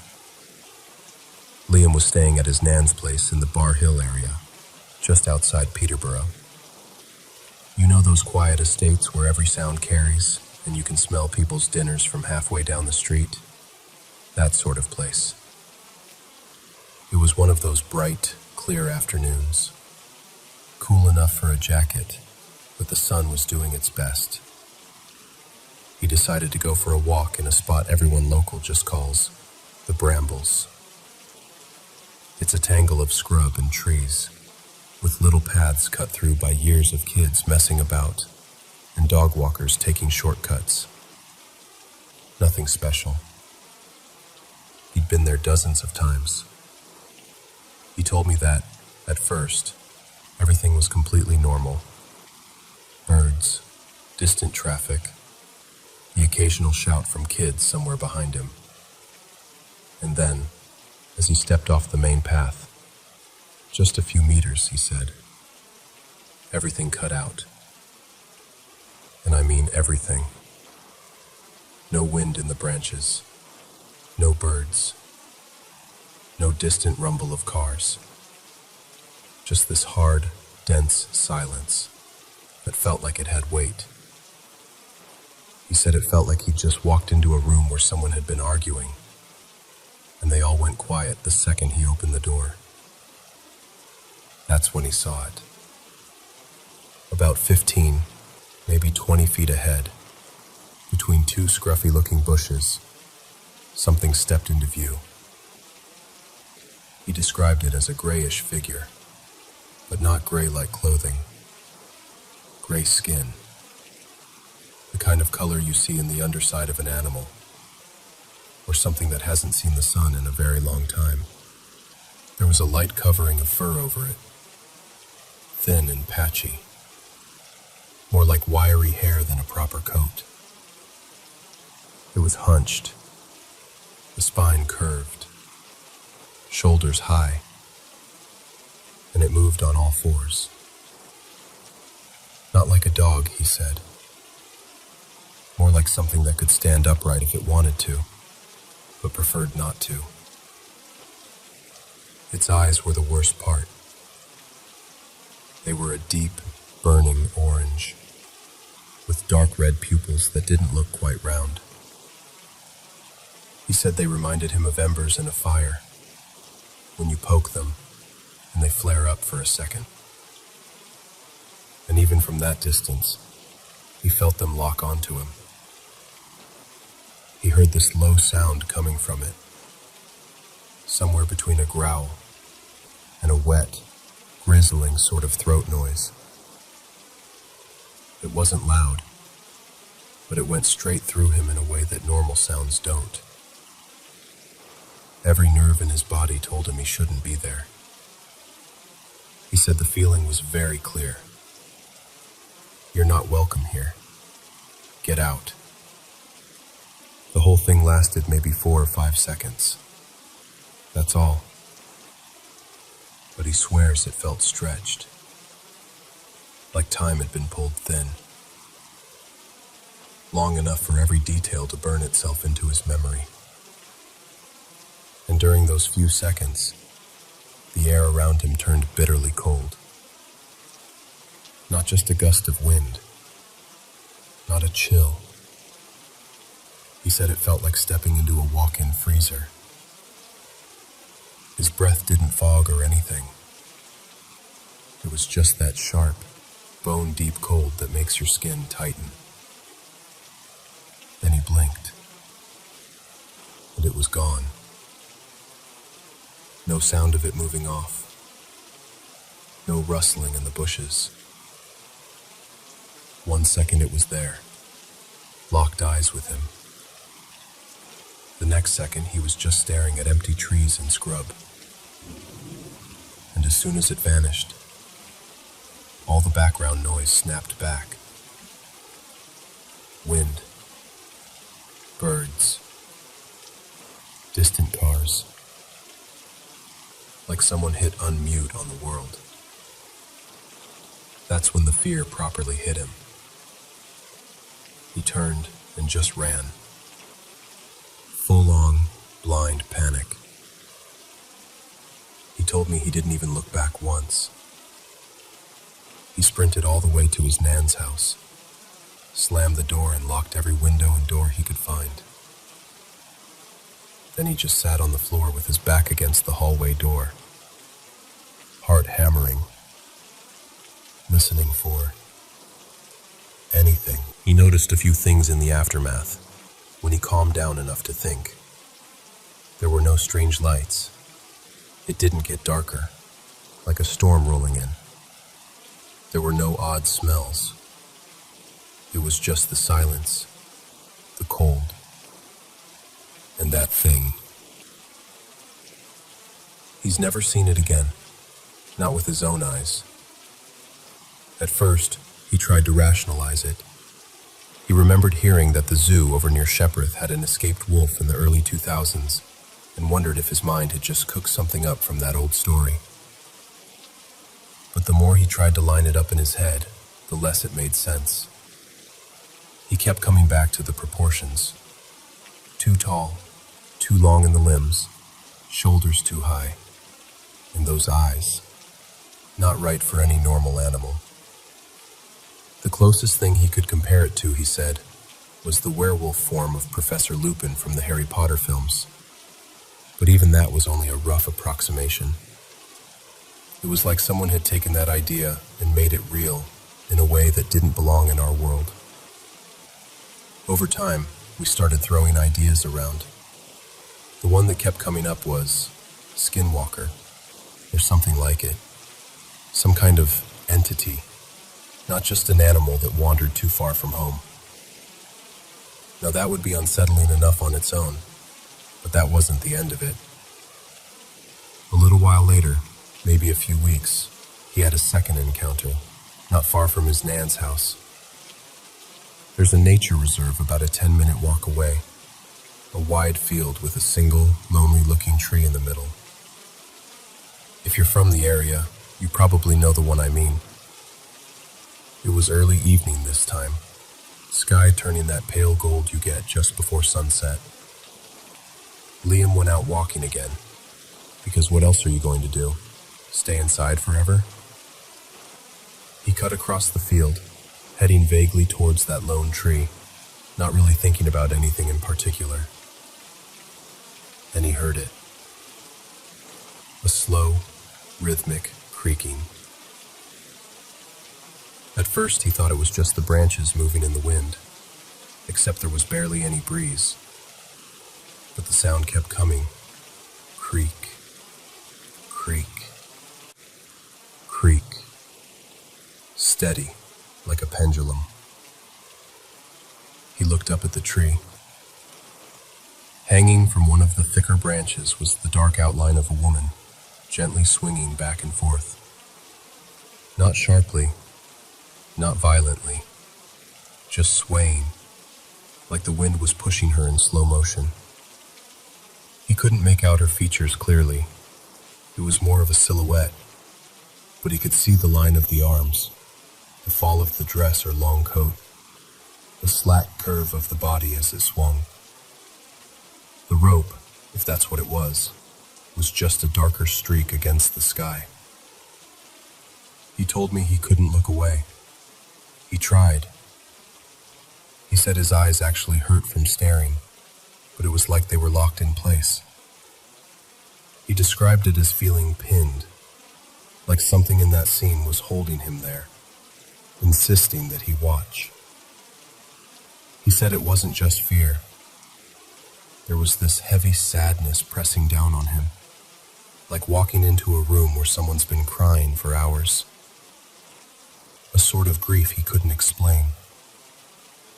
Then his body did what his mind couldn't. He blinked. Just a normal, involuntary blink. And when his eyelids lifted again, the tree was empty. No woman, no rope, no sound. The creaking had stopped. The field was still. And the tree just stood there, the way it always does. He checked the branches, walked closer than he really wanted to, and there was nothing. No marks, no disturbed ground, no sign that anyone had ever been there. That second encounter rattled him almost more than the first, because it felt connected somehow. Same general area, same strange break in what reality should look like. He showed me photos of the place later. The field, the lone tree, the path through the brambles. On their own, they look totally ordinary. You'd never guess anything had happened there. And that's why I'm telling you all this. We both keep coming back to the same question.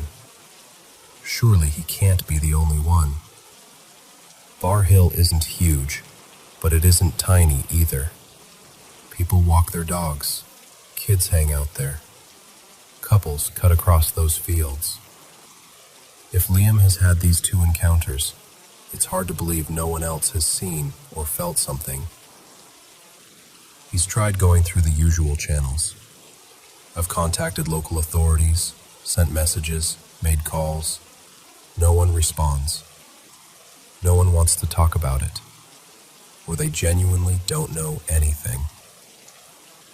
Either way, we're left with silence. So here I am, sharing his story with you, as honestly as I can. If you've ever been in that area, in the brambles, near that lonely tree in the nature reserve by Bar Hill, and you felt the air turn suddenly cold, or the world go unnaturally quiet, or you've just had that gut-deep feeling that you were being watched or warned off, you're not alone. Liam's not crazy. He's not attention-seeking.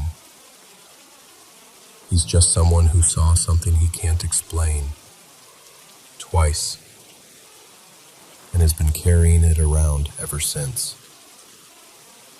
And maybe, just maybe, someone listening to this has a piece of the puzzle we've been missing.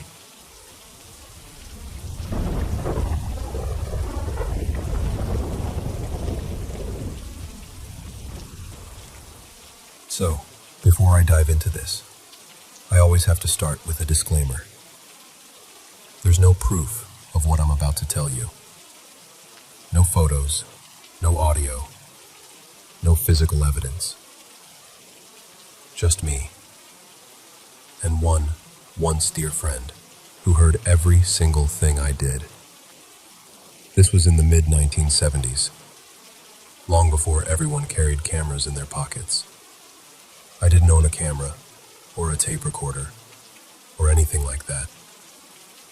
It actually wasn't until around 2005 that I started seriously researching the paranormal. Back then, I was just a kid with a job and a love for the outdoors. One of my first real jobs was in retail, at a sporting goods store. Early 70s.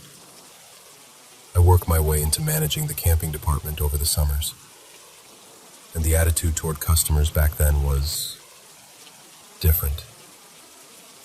We weren't just clerks ringing things through. We were salespeople who actually knew the gear. We listened, asked questions, matched people to the right tent or backpack. We took a kind of pride in it. That's how I met this guy. I'll call him Mark. He came in looking for a tent one slow afternoon. I walked him through materials, pole types, weather ratings, how to set it up, the whole thing. He was impressed that some skinny college kid actually knew what he was talking about. We got talking, first about camping, then about trips, then about life in general. And by the end of that shift, we weren't just salesman and customer anymore. We were friends. During the summers, when classes were out, Mark worked as a canoe guide up in Algonquin Park in northern Ontario. He led long canoe trips, sometimes 2-3 weeks at a time. Canoeing, portaging, backcountry camping in places you absolutely could not drive to. He was in demand because he knew what he was doing. People trusted him with their safety for weeks in the middle of nowhere. Over the next couple of years, I started tagging along on some of his shorter trips. We'd spend long weekends exploring quiet corners of Algonquin. He taught me how to hang food properly so black bears couldn't get to it, how to read the wind on the lakes, how to listen to the forest and know when something wasn't normal. I admired him, not just for his skills, but for how calm he was.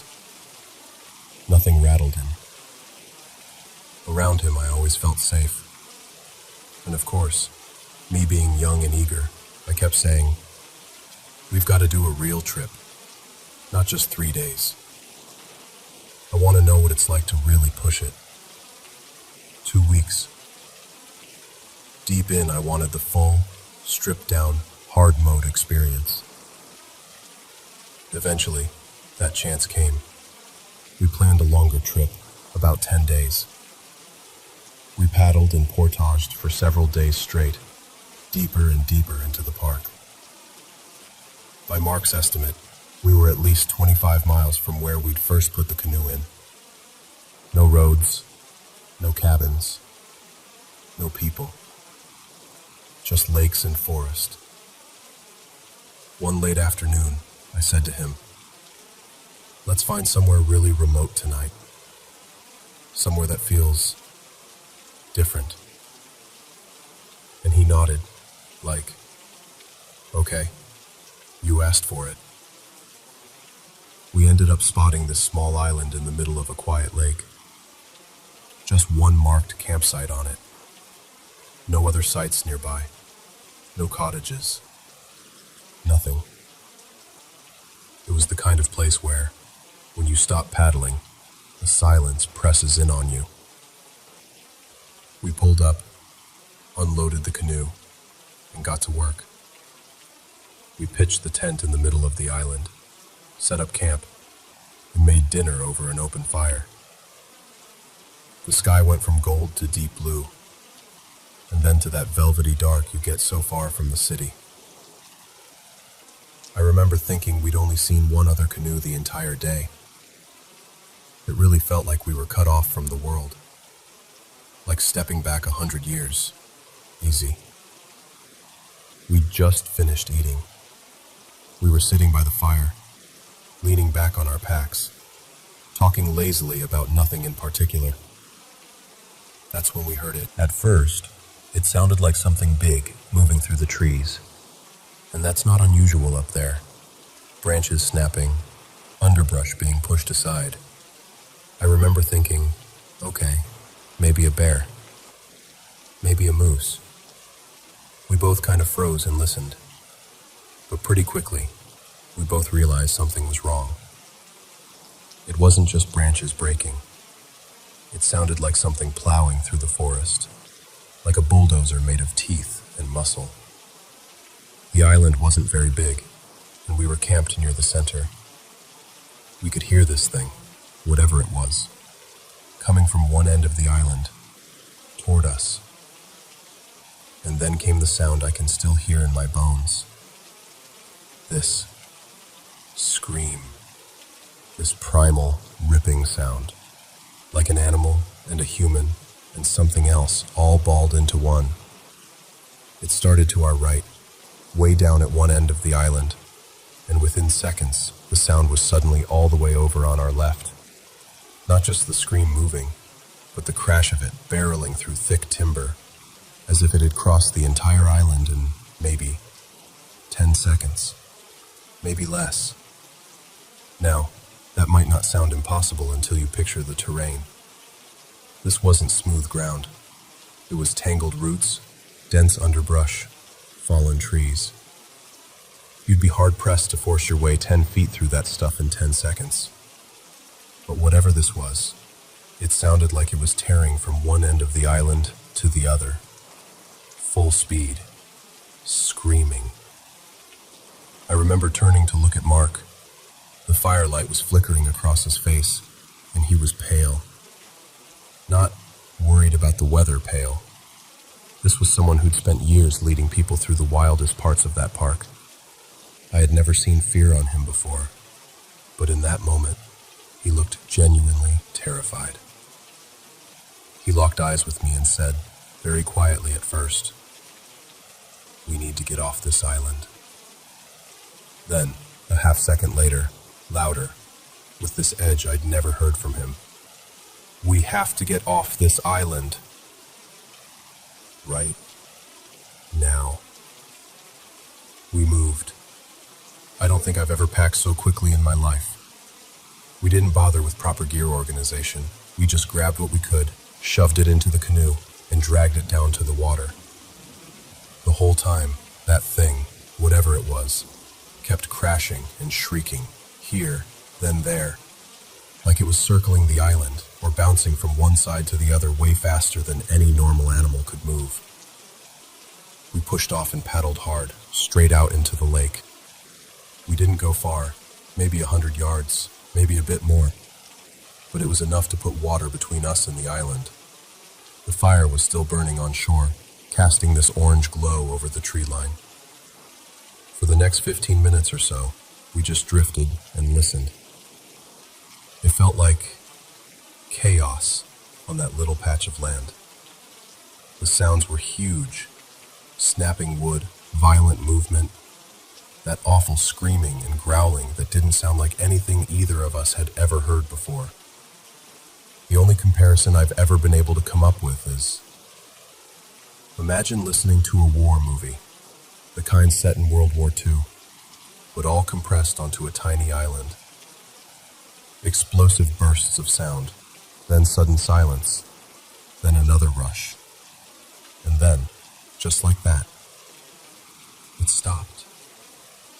No slow fade, no retreating footsteps.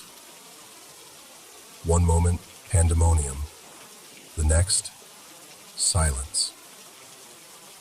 The kind of silence where your ears ring because they're trying so hard to find something to latch onto. We sat there, floating in that silence, paddles resting across our knees, too wired to talk. Eventually, Mark said, "We can't stay out here all night." And he was right. Hypothermia is just as much a threat as anything else in those conditions, even in summer. So, very reluctantly, we turned the canoe back toward the island. I remember how wrong it felt to set foot on that shore again. Everything looked normal. Our camp was just there. The fire had burned down a bit. The tent was standing. Nothing was torn up or scattered. No broken trees, no claw marks. Nothing to show for the violence we'd just heard. We walked slowly, listening, half expecting something to leap out at us. But nothing did. We stoked the fire back up, sat close to it, and talked in these low, careful voices, like we were afraid of waking something. Eventually, exhaustion won. We crawled into the tent, lay there listening for hours, and, somehow, we made it through the night without another incident. Morning came. The island looked ordinary, peaceful even. No tracks we could identify, no torn-up path through the underbrush. No sign of anything that could explain the sounds from the night before. If it had just been me, I might have convinced myself I'd misheard, that my mind had played tricks on me. But it wasn't just me. Mark heard it too. Years later, before life took us in different directions, we'd talk about that night from time to time. I moved from Canada to the States. He slipped deeper into his own struggles and eventually lost his battle with alcoholism about a decade ago.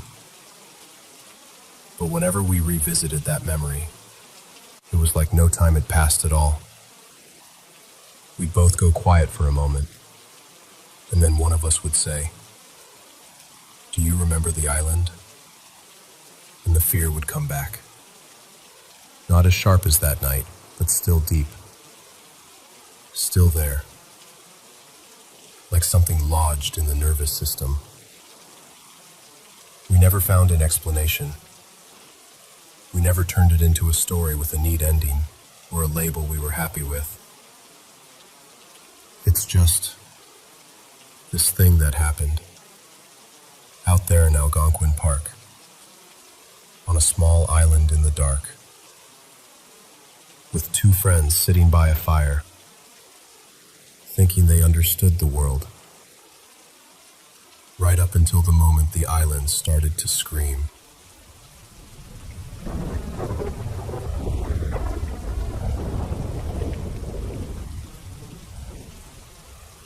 So, I've been thinking about this for a long time, and I guess I just want to talk it through, like I'm telling it to a friend. When I was little, maybe around 6 or 7, I had what I think was my first sleep paralysis. I'm still not even sure that's what it was, but it felt like it. In this first episode, I was in this old house made mostly of dark wood.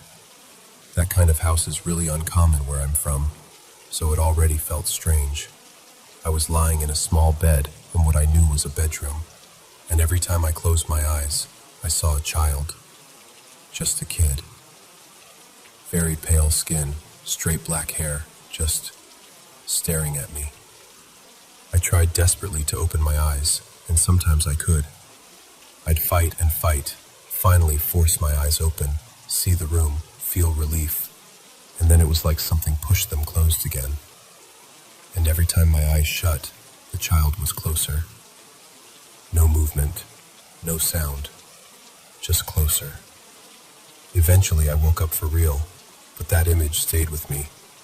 Months later, I dreamt of the same house again. Same creaky wooden walls, same small bedroom. But this time there was no child. It was just me. I was in that same room, and the house caught on fire. I remember the heat, the orange glow coming through the door, the sound of crackling wood. I knew I should run, but I couldn't move. I just watched it burn. Years went by, and then the house changed. In another dream, I was in a completely different house. It was brighter, like a family had just moved in or was about to. There were boxes around, furniture half arranged. I don't remember actually seeing anyone, but I knew two things very clearly. First, that child, this time I somehow knew he was a boy, lived there. And second, this was my house. I lived there too. I knew every corner, every hallway, like I'd grown up in it. But the style of the house, I'd never seen anything like it in real life. It didn't look like any place I've ever actually been. Still, I felt completely at home. It was beautiful. Warm light, cozy rooms. I kept dreaming of that house all through my childhood. Whenever I realized I was there again, I was genuinely happy, like, oh, I'm back. It felt like coming home after a long trip. In those dreams, I'd run around, play games, laugh, play hide and seek, even though most of the time I was alone. It was awesome. There was nothing scary about it. Just this deep, strange comfort. Then, slowly, those dreams stopped. I stopped dreaming about the home house. I stopped seeing the old wooden house that burned. I stopped seeing the child. Everything just faded out. Life went on. School, friends, growing up. I didn't think about it much. And then, 2 weeks ago, now that I'm 26, and all of this started when I was maybe between 5 and 9, it came back. I dreamt of him again. This time, I was back in the old wooden house, the one that eventually caught fire in my dreams. Only now, it felt like I was there before the fire ever happened. I walked into the kitchen first. There was a woman there, his mom, I just knew it, cooking something on the stove. She was humming a song I didn't recognize. She turned around at one point, and I could see her face so clearly. But she couldn't see me. It was like I was a ghost in their house. I didn't question it. I knew exactly where to go. I walked down the hallway, turned left, and went straight into the child's room, like I'd done it 100 times. He was sitting on the floor, playing with little toy cars or maybe blocks. I can't quite remember. But he was younger than in my first sleep paralysis episode. Back then, he seemed like maybe 8 or 9. This time, he looked like a little kid, maybe 4 or 5. I stood there and watched him for a moment. Then I looked at his face. He turned his head slowly and stared straight at me. And then he screamed. It wasn't a normal scream. It was this raw, horrible sound, like he was absolutely terrified. Like something inside him was breaking. It sounded like someone screaming for their life. As he screamed, his eyes changed. His irises went completely black and huge, and around the black, there was a thin red ring. It was so vivid it still makes me feel sick to remember it. But here's the thing. Even with all of that, it didn't feel like he was some evil entity or a monster. It felt like he was a victim. Like something was happening to him, not coming from him. I woke up with my heart racing, and since that last dream, I felt uneasy at home. Nothing huge, just off. My apartment building is about 30 years old, so of course there are normal noises. Pipes, neighbors, the elevator, whatever. And those sounds don't really bother me. When I hear something I can easily explain, I'm fine. I don't get that uneasy feeling. But other times, there's this coldness. This sense that the air shifts just a little. And what really unsettles me is this feeling that there are two presences around. One just watches.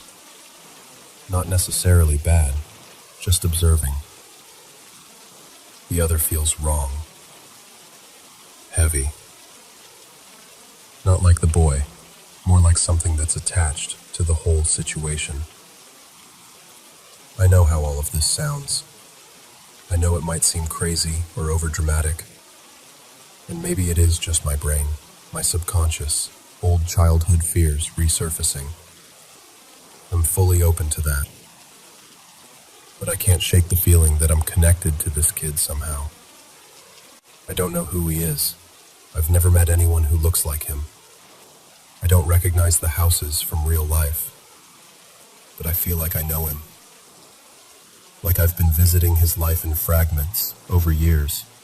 And honestly, I don't even know what to ask anymore. How do I reach him?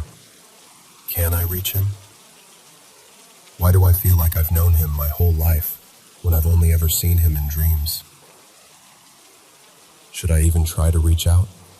Or is that a terrible idea? I don't have answers.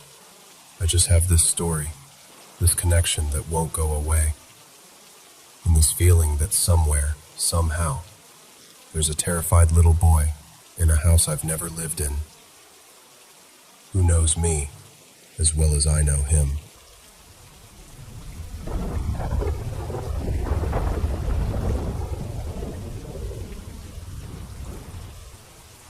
So, hey, I guess I'll just talk to you like we're sitting together on the couch, because that's honestly the only way I can get through this without shutting down. I've even been to therapy to try to talk about this stuff, about the trauma from these specific events, and nobody has ever really taken me seriously. They nod, they write things down, but I can tell they think it's just anxiety, or nightmares, or whatever. The only people who've really believed me are my family and my partner, Jonah. We've been together 8 years now, and he's actually had weird things happen around me too. So he doesn't have the luxury of pretending it's all in my head. My first real incident happened when I was a kid.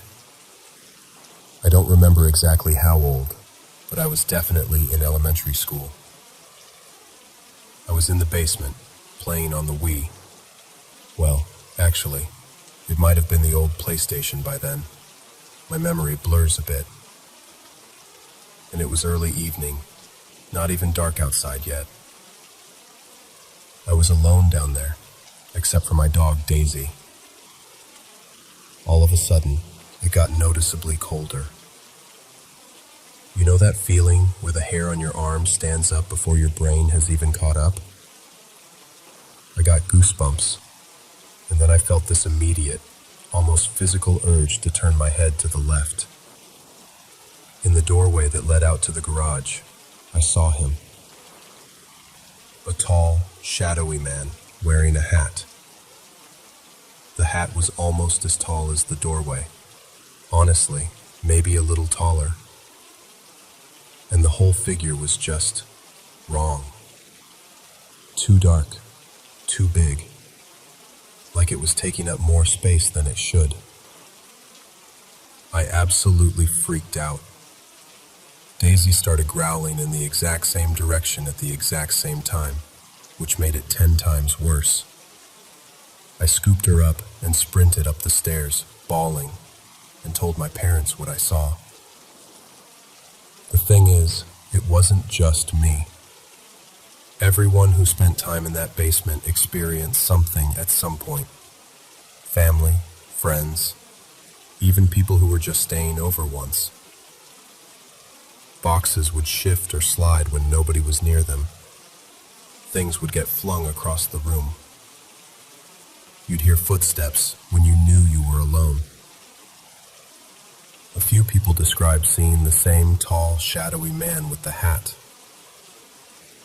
Whatever that thing was, it followed us through my entire childhood in that house.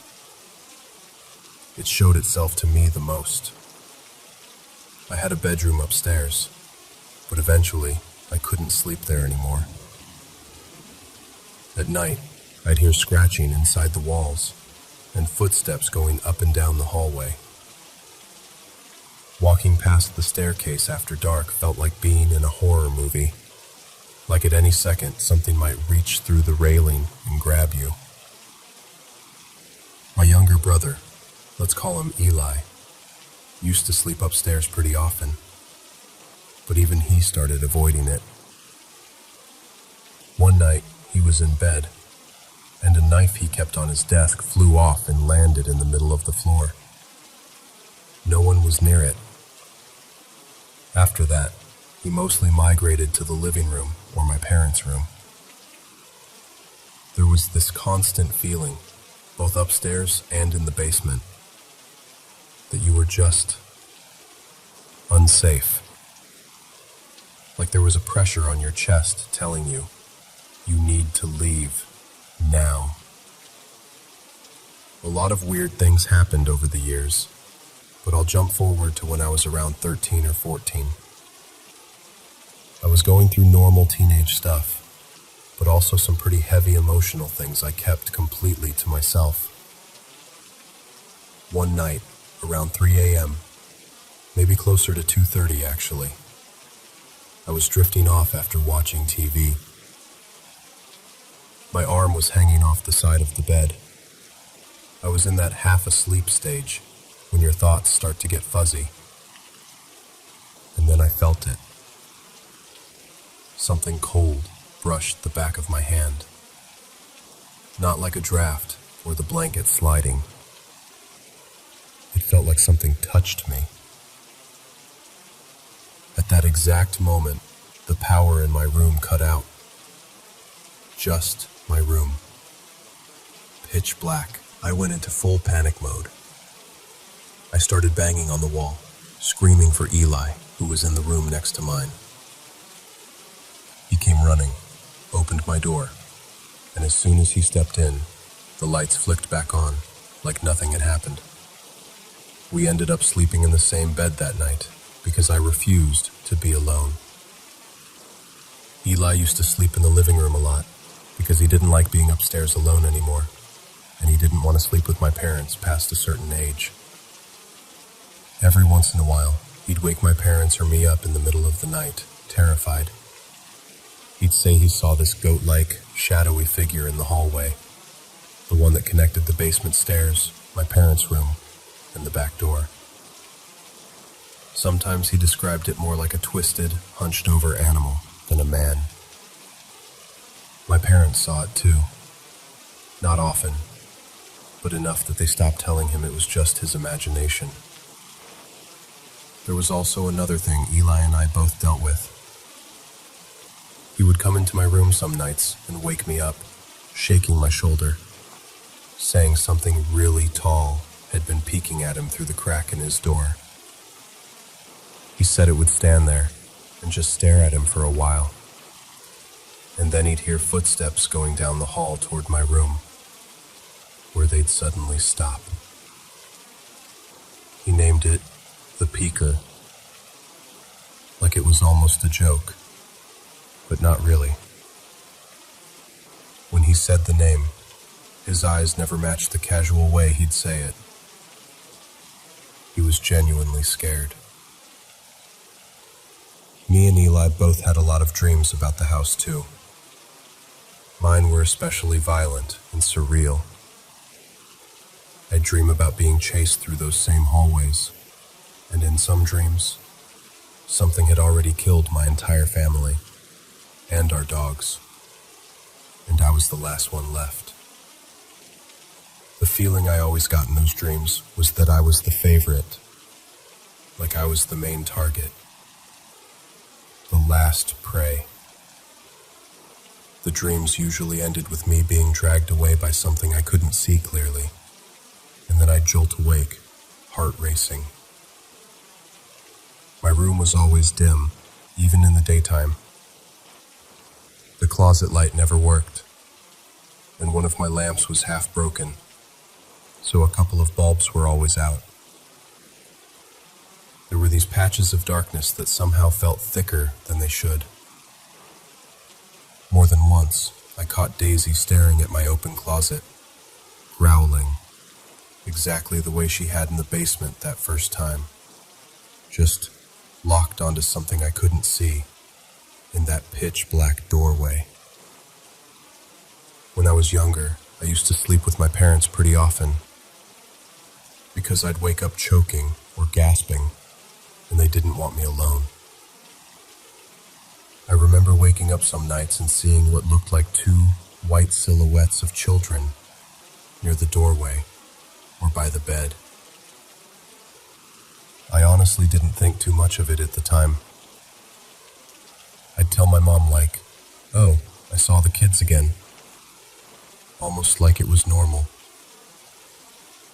My aunt, let's call her Aunt Rosa, was really sensitive to this kind of thing.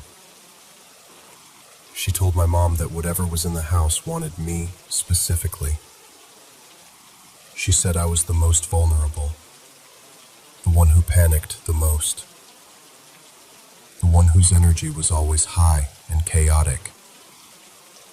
She believed that made me more interesting to whatever was there. She told me, with this absolute certainty, that it was because I was depressed and cried by myself at night. That shook me, because I had never told anyone I was depressed. I was really good at hiding it, actually. Hearing her say that out loud made my blood run cold. She urged my mom to always lock the basement door at night, and to lock all the other doors too, unless we were inviting someone in intentionally.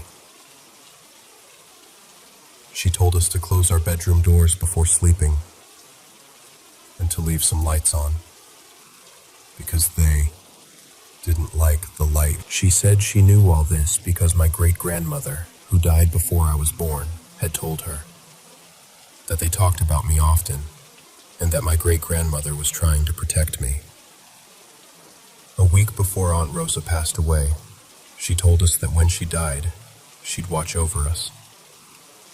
She said she'd come back as a very specific kind of butterfly to let us know she was around. Years later, after she was gone, that exact type of butterfly showed up. It wasn't even native to our area. It just appeared, and it stayed near our house for a while. And recently, one of her old music boxes, one that hadn't worked in years and wasn't even wound up, started playing softly in my parents' room. No one had touched it. No batteries. Nothing. It just started playing. The final straw that made my parents decide to move was my mom thinking someone had broken into the basement. She kept hearing noises down there, like someone was going through boxes, shuffling things around. One day, while my dad was at work, she put her phone on video, called him, and went downstairs by herself while he stayed on the line. We were all begging her not to go, but she did anyway. When she came back upstairs, she was white as a sheet. There were claw marks on the walls. Boxes that had been neatly stacked were flung everywhere, their contents spilled out all over the floor. Not long before that, she'd seen a glowing orb moving toward the basement door. She actually tried to brush it off as her eyes playing tricks on her, until she saw the basement. We moved out a few months later. During that time, while we were packing, I felt this intense, haunting energy behind me constantly, especially when I was alone in a room. It felt like something was angry I was leaving. Not just sad, angry, malevolent. Like it was hovering too close, trying to cling to me. That feeling still haunts me. Even now, I have nightmares about being back in that house. In the dreams, it feels like I never really left, or like the house itself is trying to lure me back somehow. Aunt Rosa used to tell me I had a gift like hers. She said I could sense things more clearly than other people, and that I was clairvoyant. Every year that passes, I believe her more. I've had too many experiences where I accurately sensed or knew something before it happened, especially when it comes to illness or death in people I love. These days, the activity isn't as extreme as it was in that house, but weird things still creep in. After we moved again, I had a nightmare where something was standing in my doorway, wearing my mother's face. It looked exactly like her, but it wasn't her. The expression was too cold, too empty. It just stared at me. I woke up shaken and couldn't shake that image for days. It burned into my brain. Sometimes, at night, I still hear voices calling my name. Sometimes it sounds like family members who've passed away. Other times it sounds like my parents, except I'll check and they're sound asleep. Or they'll swear they never called me. I try to ignore it now. The anxiety of knowing I can sense these things got so bad that the doctors ended up putting me on pretty strong antidepressants. So now I kind of just choose not to engage with it. As for that house, I don't really know what happened there before we moved in. I know there was at least one suicide, and we lived right next to a cemetery, which feels a little on the nose, I guess. What I do know is that nobody seems able to stay in that house for more than a few months at a time. People move in, and then they're gone. Over and over. I'll never go back there. Even driving through that neighborhood makes my paranoia spike. My chest tightens. My palms sweat. And it feels like something old and dark wakes up. Just a little. Like it remembers me. And the scariest part? Sometimes, in the quiet, I get the feeling that it never really let go.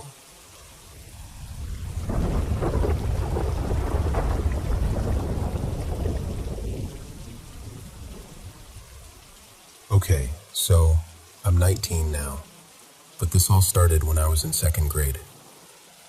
I used to ride the bus to and from school with my older brother. He was a couple grades ahead of me, so he always sat in the back with the big kids, and I sat more toward the middle. At the start of the year, it was like musical chairs. Random kids sitting next to me every morning until everyone figured out their permanent bus buddy. One morning, this girl I had never seen before slid into the seat beside me. And immediately, the smell just hit me. It wasn't bad, exactly. It was like this stale, old, musty smell. like a closet that's been shut for years, or pages in a book that's been in someone's attic forever. I still don't know how to describe it properly. It's like I only recognize it when I smell it. Anyway, I'll call her Lena. Lena was a few grades above me. I think she was in 5th. But other than that, she looked like any other kid in school. Nothing dramatic, no cape, no goth aesthetic, nothing. The only weird thing about her was that smell, because I had never smelled anything like it in my very long and worldly 7-year-old life. I honestly don't remember how we became friends. One day she just started sitting next to me, and then suddenly we were talking every morning like we'd always known each other. After about a week, on a Monday, she leaned in all serious and said, "I have a secret to tell you tomorrow. I can only tell it on Tuesdays."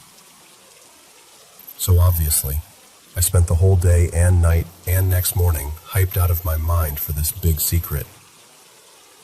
When Tuesday finally rolled around and we got on the bus, she turned toward me and said, "I'm a vampire." Now, even at 7, I knew what a vampire was and that they were not real. I'd seen them in cartoons and kids' shows. Like, I knew they were monsters from stories. So I just kind of stared at her like, "Girl, no." I told her I didn't believe her, and she got this offended, determined look on her face and said she'd prove it. And this part is burned into my brain. She told me the vampires can grant wishes. I had never heard that in any vampire story, so I was like, that's not a vampire thing, that's a genie thing. But she was adamant. She said if I wished to become a vampire, she would turn me into one, and then I'd see she was telling the truth. So I'm thinking, okay, this is obviously fake, so sure, why not? I agreed. I said, "I wish I was a vampire." She snapped her fingers, super dramatic, and told me to look in the big mirror at the front of the bus, the one the driver uses to see all the kids. I was sitting on the aisle side, so I leaned out into the lane to look. And I swear to you, I did not see myself in that mirror. Everyone else was there. Kids, seats, movement. But where my little head should have been, there was just nothing. Like a gap. I remember my stomach dropping. It was like all the air got sucked out of me. I started freaking out. I don't know if she'd figured out some kind of angle thing with the seats and mirror, or if she was low-key a kid magician, or something else. But I was not in that mirror. She stayed super calm and told me to wish not to be a vampire anymore. So I did. I said I wished I wasn't a vampire. She snapped her fingers again, told me to look back. And when I leaned out this time, my reflection was there, like normal. After that, I believed her, fully, no questions asked. That's when I started noticing other little things. For one, she didn't have sharp fangs or anything, but her teeth were interesting. Her canines weren't pointy, but they stuck forward a bit, kind of like Kirsten Dunst's teeth when she played Claudia in Interview with the Vampire. It gave Lena this slight lisp that was kind of cute. Then there was the bus thing. She never rode the bus home on sunny days. Ever. The only time she'd be on the bus in the afternoon was if it was cloudy, raining, or the sun was already low and hidden. At first I thought it was coincidence, but it kept happening. Day after day. Rain, she was there. Bright sun, gone. She was seriously committed to the bit. She'd also remind me, regularly, not to tell anyone she was a vampire. She'd lean in and say, in that very matter-of-fact kid way, "If you tell anyone, I'll wish you never existed." It didn't exactly scare me, weirdly. It was more like unsettling. Like, okay girl, chill. I'm not telling anybody. There was also this one side quest where she pointed at a boy in my grade, I'll call him Ethan, and told me he was a werewolf. She said it so casually, like she was just pointing out someone's shoes. I was like, sure, why not? Vampire girl, werewolf boy. Okay. About a week after the mirror incident, she told me that I could get one wish every Tuesday. Just one. I wish I could tell you what I wished for, but every time Tuesday came, my brain just blanked. I remember sitting there going, I don't know, let me think. Then on Wednesday, I'd suddenly know exactly what I wanted and tell her, and she'd be like, it's Wednesday, too late. So I basically wasted my weekly vampire wish subscription. Even so, I never got bad vibes from her. It felt like I was the only person who really knew her.